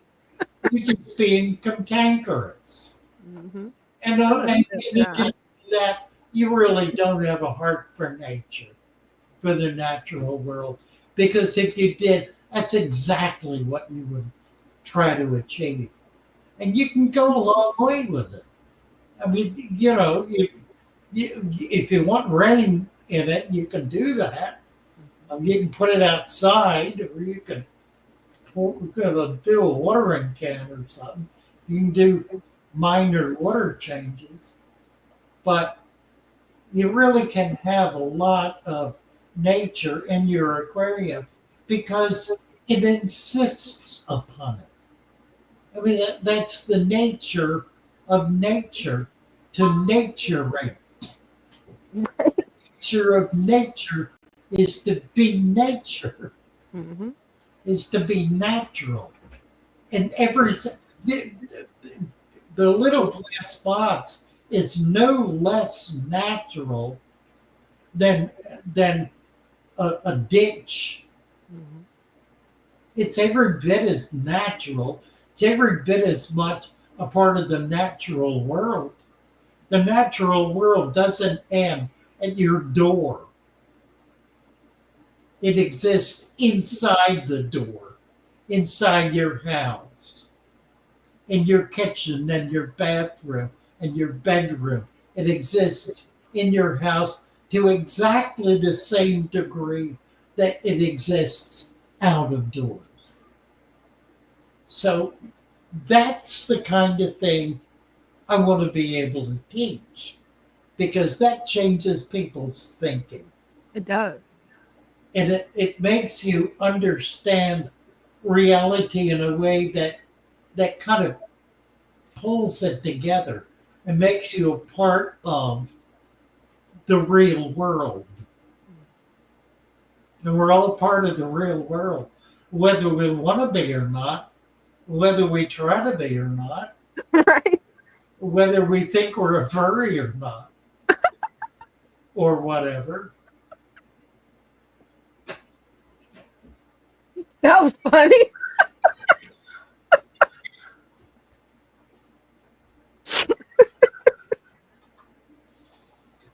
Uh-huh. Oh my. Sue and I just drove back from New York, this Adam, stopped on the eastern shore and got a big bag of mullet shells. Cool. Well, why in the world did you not call me if you were on the eastern shore? You were not 50 miles from me.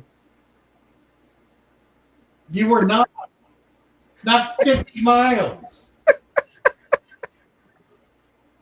I'd at least have taken you to lunch, Right? if not brought you into the farm. The prodigious is here. There he is. Chairman of the Hi guys, sorry. Hey, I figured out how to do it. All Oh, right. cool. Yeah, you did. I So I see just that. wanted to show you. I got some new stuff. Nice. I got some. What is this? Micro swords. Yep. My leaf is finally starting to like die in here, and then Good. I got that red plant back there. Ooh, pretty. Love the red plant. Very cool. Yeah. Cool. I don't. They were just out. I don't know where they went, but you see my big Corys, right? Like Yes. there's Sally, and then there's McQueen. We Oh, Yep, got see 'em. some babies, but I don't know where they went. well, they're in there. They may be hiding somewhere. They're very good at hiding. They're always out, but as soon as I turned on the camera, they just disappeared. Right. Right? Crazy. That's crazy. But how are you guys doing? Doing Doing good. good. Doing good. Doing That's good. nice to see you. Nice Yeah, to it see you too. I see you added me on Facebook. Oh, Right. yeah. Your tank's looking great. Thank you. I've been trying. Yeah, you're doing good. Mhm. Doing great. Looking good. What are those little red balls? Yeah. I haven't taken them out. They're still decorations. Oh, cool. They're just kind of funny. What are they made of? Yeah, that's a good question. I don't know. They're I not don't know pink. what they're made of. I just bought them at a PetSmart. Oh, I see. Are they The full of fish moves water? them around, and Are they heavy? They must be no, heavy. no, they're really light. That's cool. Well, how do they sink? Do they That's- fill with water? Huh. They're I don't heavier. know. Mhm. They're just. I guess they are heavy then. I don't know. They I guess- just kind of sink. Well, they're not ping pong balls. No, I they're love the glow rocks, color. I think, Funny, but they don't glow. right? Mhm. Thank you, prodigious. Good to see Thank you. you. See And you thank later. you for keeping us updated. Fun. Rushing back, but thought of you, Adam says. Well, that's very kind. I would have thrilled to have been able to see you and chat with you. Absolutely. Would have thrilled. Would have been a great joy. Next time you're up this way, you must stop in, if only for a minute. We actually had a woman drive here from Louisiana Wow. That's pretty far. with a friend. She drove straight through, was here for 15 minutes, and drove straight back Wow. just to say hello. That's pretty cool. Isn't that incredible? It is. Amazing, amazing. Mhm. Cinnamon was here last week, Mhm. brought her girls. That's going to Delight, be fun. absolute delight. Had a wonderful time.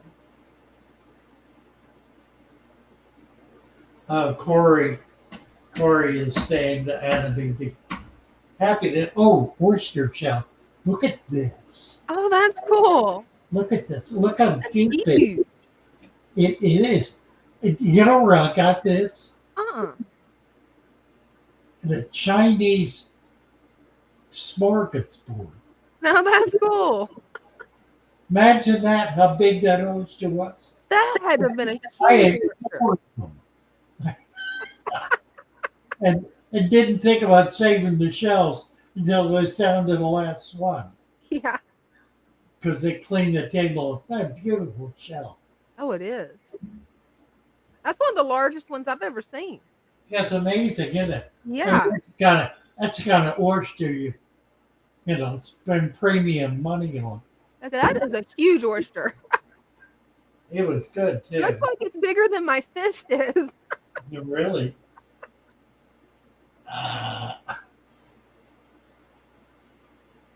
Yeah, Christian's saying prodigious tank looks good. It does. He does. He's doing a great job. J.S. Tank says they're eggs. Good guess. Did I hear about the fish doorbell in the Netherlands? No, I did not. Mm-mm. Tell me about the fish doorbell in the Netherlands. Yeah. Can't even imagine. They're fluorescent, so they glow under blue light or black light. Oh, so it's a fish-shaped fluorescent. Well, that's cute. It is. That's cute. That is a choice oyster. Dinner size oyster. Yeah, it wouldn't take two of those to make a patty. Right.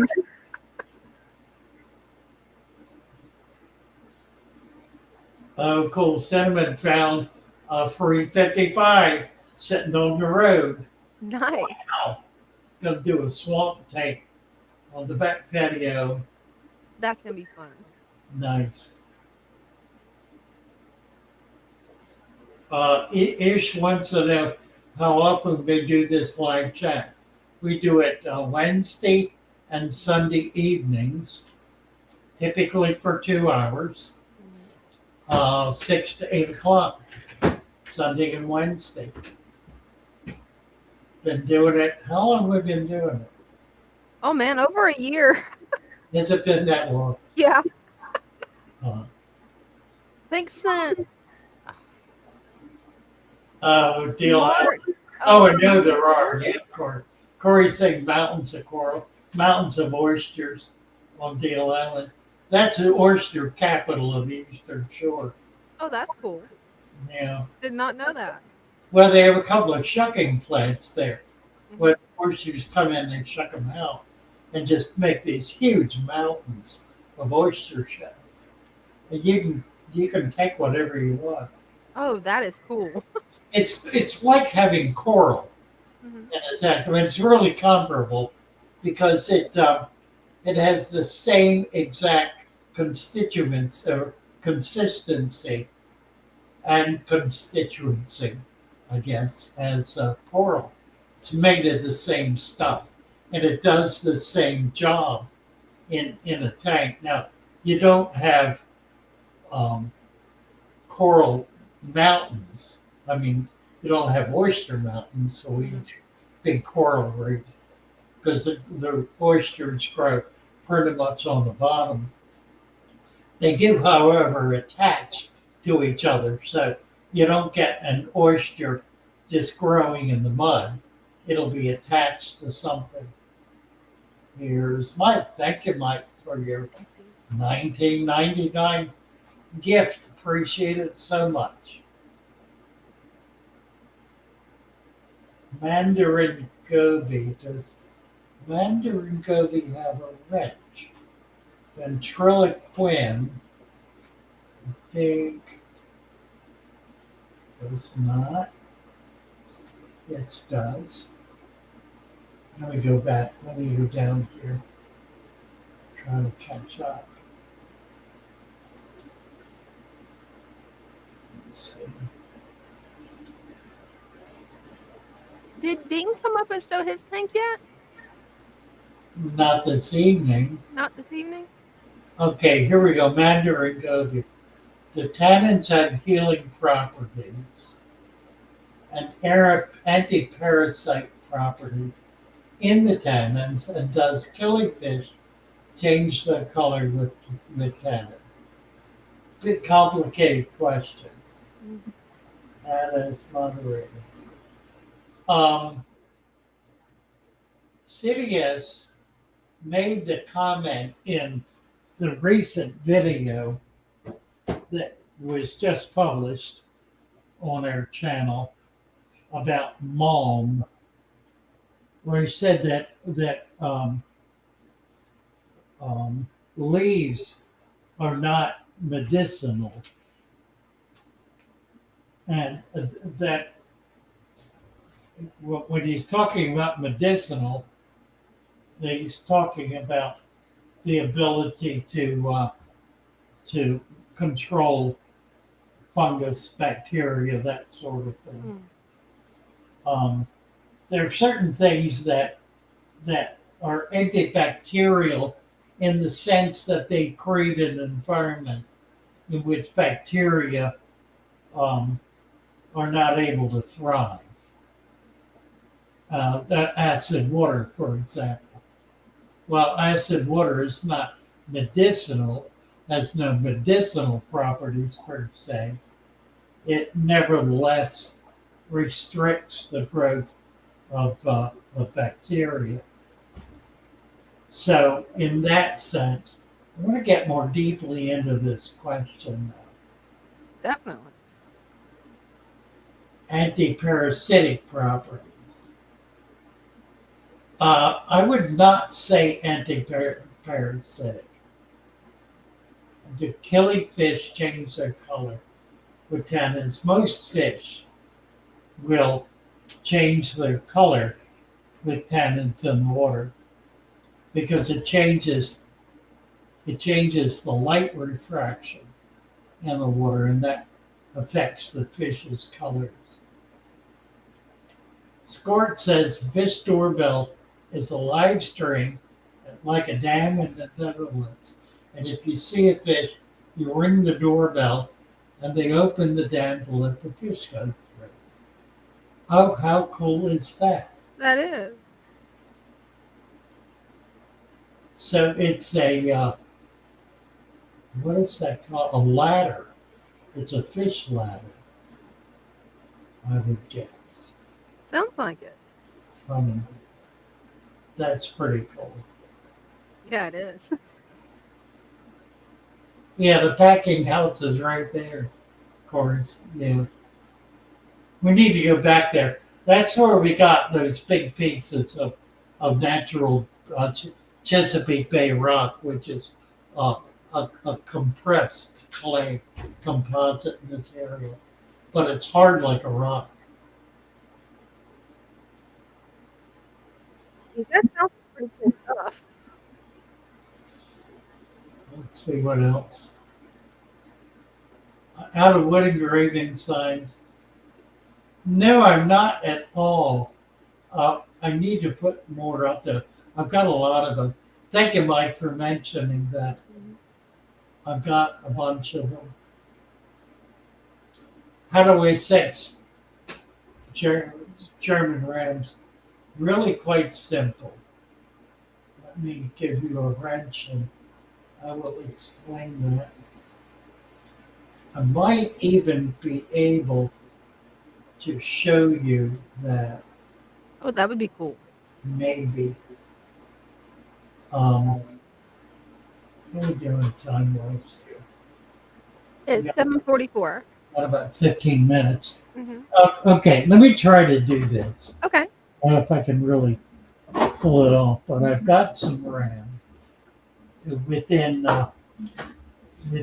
eyesight of the camera. Get the mic out here where you maybe be able to hear me. Let's try and see if this works. Oh, so far we can hear you good.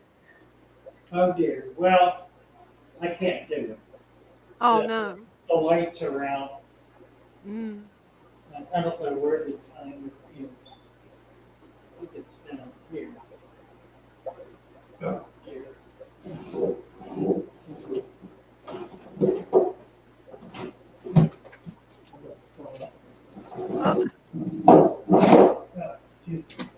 Too complicated. I'm not going to try to do it. Yeah, I don't blame you. We can always do it next stream. Yeah, we can do that. Let me. Yeah, we'll catch it before the lights go out. Yeah. There are a couple of ways to sex German blue rams.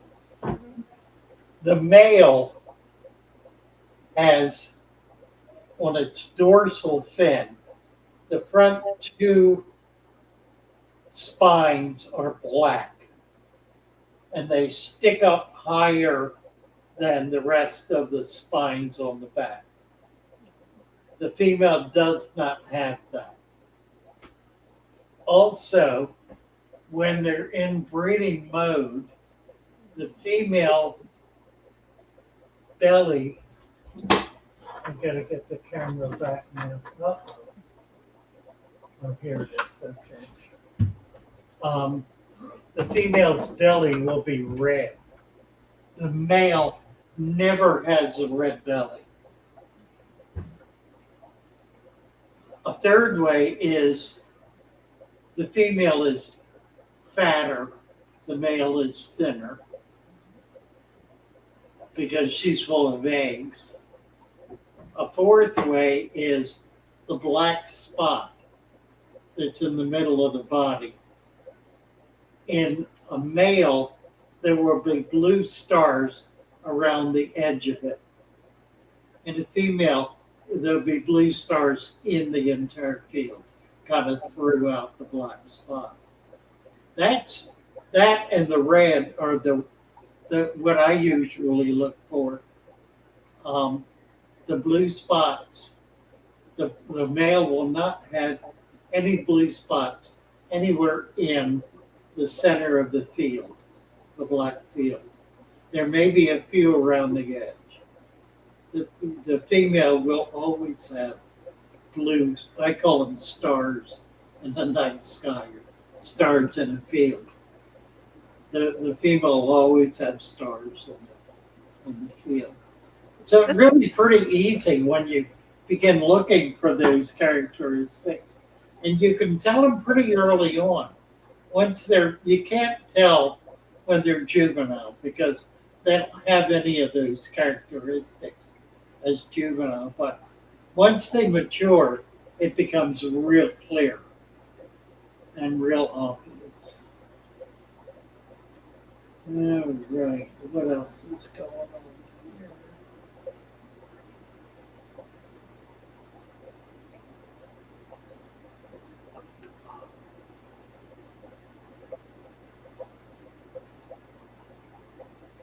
Oh, Cinnamon has the first killifish eggs in her mouth. I think she got some killies from. That's pretty cool. That is. Pretty cool.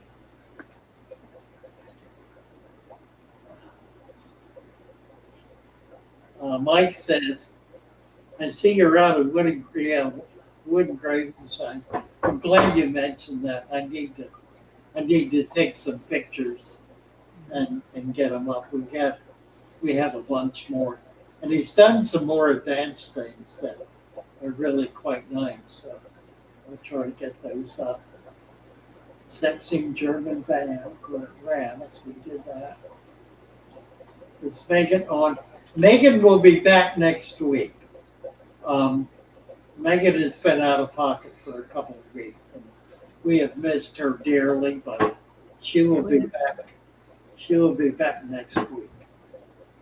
And we're looking forward to it.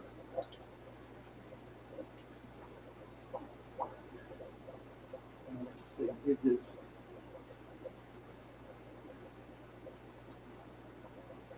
we do. Oh, Mike wants to buy one. I will send you one, Mike. If I'd have thought of it, I'd have included that in the gift pack to you. But I will be sure to do that. And it'll be a fishy one. That'll be cool. What fish should I put in that 20 long? Whatever excites you the most, or whatever you feel you want small fish. You don't want anything big. Look for nanos, any kind of live bear, any kind of tetra, any kind of barb or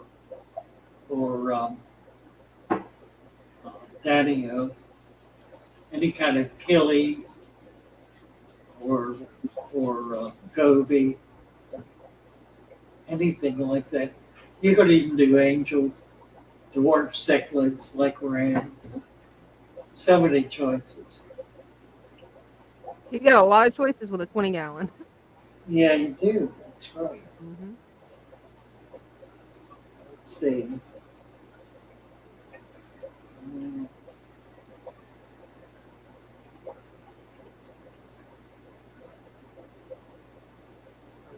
something else.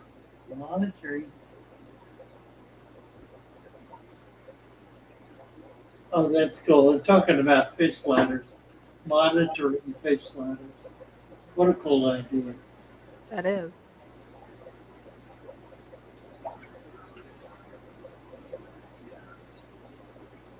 Oh, that's good news about Adam's koi. They're finally starting to come out.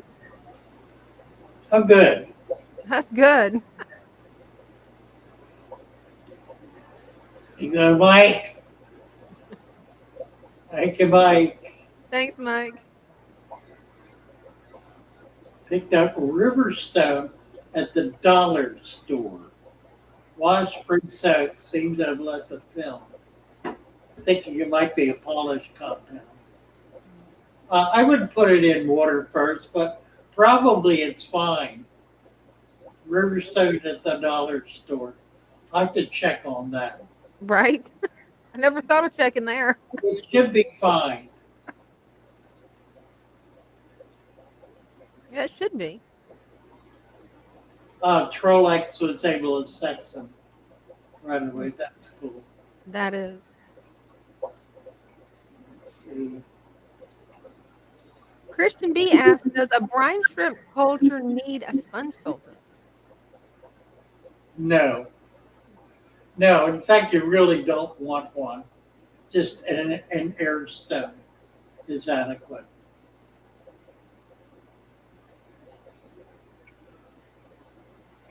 I was in them and went to an auction.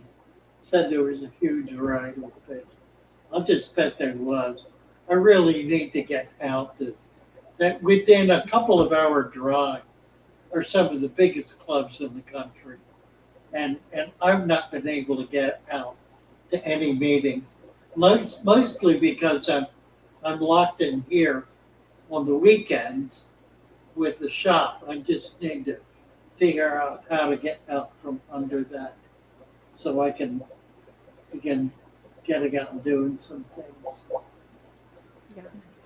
JS tank, if you end up needing to do a water change, is it important to consider the temperature of the water when you put the new water in? Depends, of course, on how much you put in.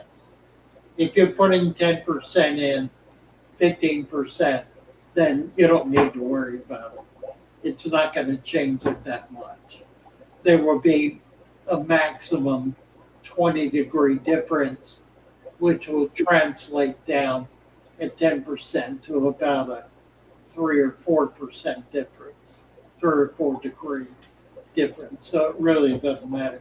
If you're doing 50%, you need to get within 10 degrees to keep it stable. So you don't need to be overly concerned about it. Obviously, if you're doing a major 100% or 75% water change, then it does become important to pay attention to the temperature of the water going in.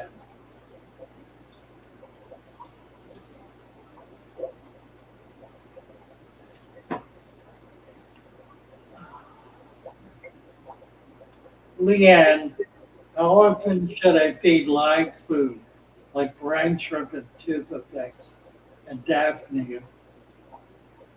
That's what I feed my blackworms with the truck. Blackworms are wonderful. That they are. And absolutely wonderful food. Tubifex used to have a bad reputation, mostly because of where they were harvested, which is in some pretty yucky environments. But blackworms are harvested in pretty healthy environments, so they're not carrying the bacterial load that the redworms do. Yeah, it's really easy to start a blackworm culture too. Yeah, the question about how often she'd feed live food. You should feed it 100% of the time. You should feed nothing else because that's what fish are normally eating. They're not eating prepared fish food in the local streams, rivers, creeks, and bayous. Right. They're eating live food. That's what they're eating. So finding ways to do that is a bit tricky, but that should always be the goal. Yeah, the fish will definitely be a lot healthier. Dark wire, the Rasboras and tetras, is it safe to assume they're always laying eggs that provide food for other fish? They're always laying eggs, but they're not laying them in sufficient quantity to be an adequate food source, either for them or for other fish. It just there's not that much volume involved.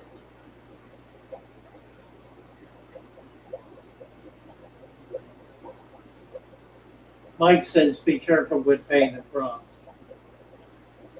I'll tell you what you can use though is the colored craft sand. That's colored fast, and it comes in a rainbow of colors, and it's just really very very nice stuff. I should buy some. I used to have it in Venice all the time That's because cool. the manufacturing plant was not too far from it, and I could get it shipped in cheap. I need to look into that. It's wonderful stuff.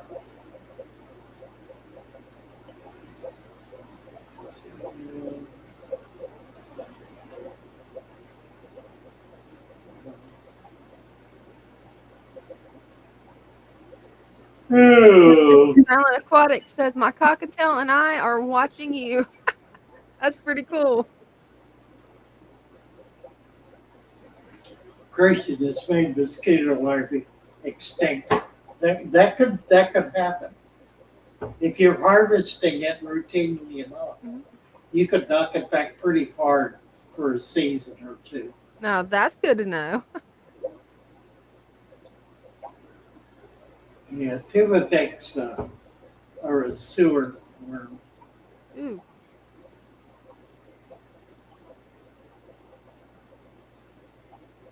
Right. The aquatic food. Oh, you mean like bug bites? That's like it's a freeze dried product. Freeze dried is always lacking amino acids. It's always lacking anything live. You get the minerals, but that's really all you get. That and maybe chitin, some shell.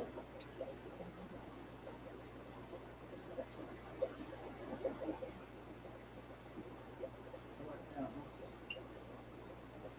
Let me look down again here. Father Fish has 300,000 subscribers and one bird. Actually, no.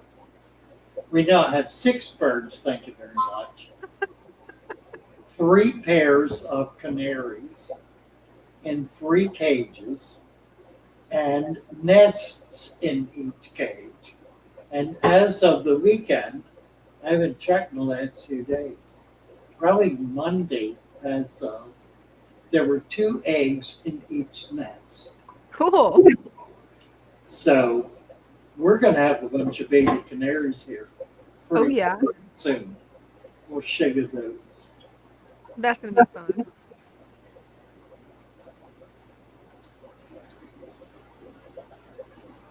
I was at Smart, sold stem plants to the local fish store. Very cool. That is. Nice. Yes, you have heard the birds. All right. I think we're down to it. Actually, yeah. Exactly down to it. We're at 8 o'clock. All right, guys. Nice to be here. Yeah, it has been. Thanks, y'all. Love I you. love my little Love y'all. fishes as they swim about their home. I love my little fishies as they swim about their home. When the sunlight shines upon them and their colors begin to glow, I am drawn into a world where my heart longs to go. I imagine scenes of beauty and feel the warmth of love. I love my little fishes as they swim about their home. I have traveled Thank the you, world Adam. over, God bless you. but never Thank you. found a peace Have a that nice comes from watching my fishies as they swim about their home. My heart is happy and I am content to sit and watch them swim. I will not be alone while these fishies are in my home. When the sunlight shines upon them and their colors begin to glow, I am drawn into a world where my heart longs to go. I imagine scenes of beauty and feel the warmth of love. I love my little fishes as they swim about their home. night, all. Good night. Love y'all. Bye. Bye.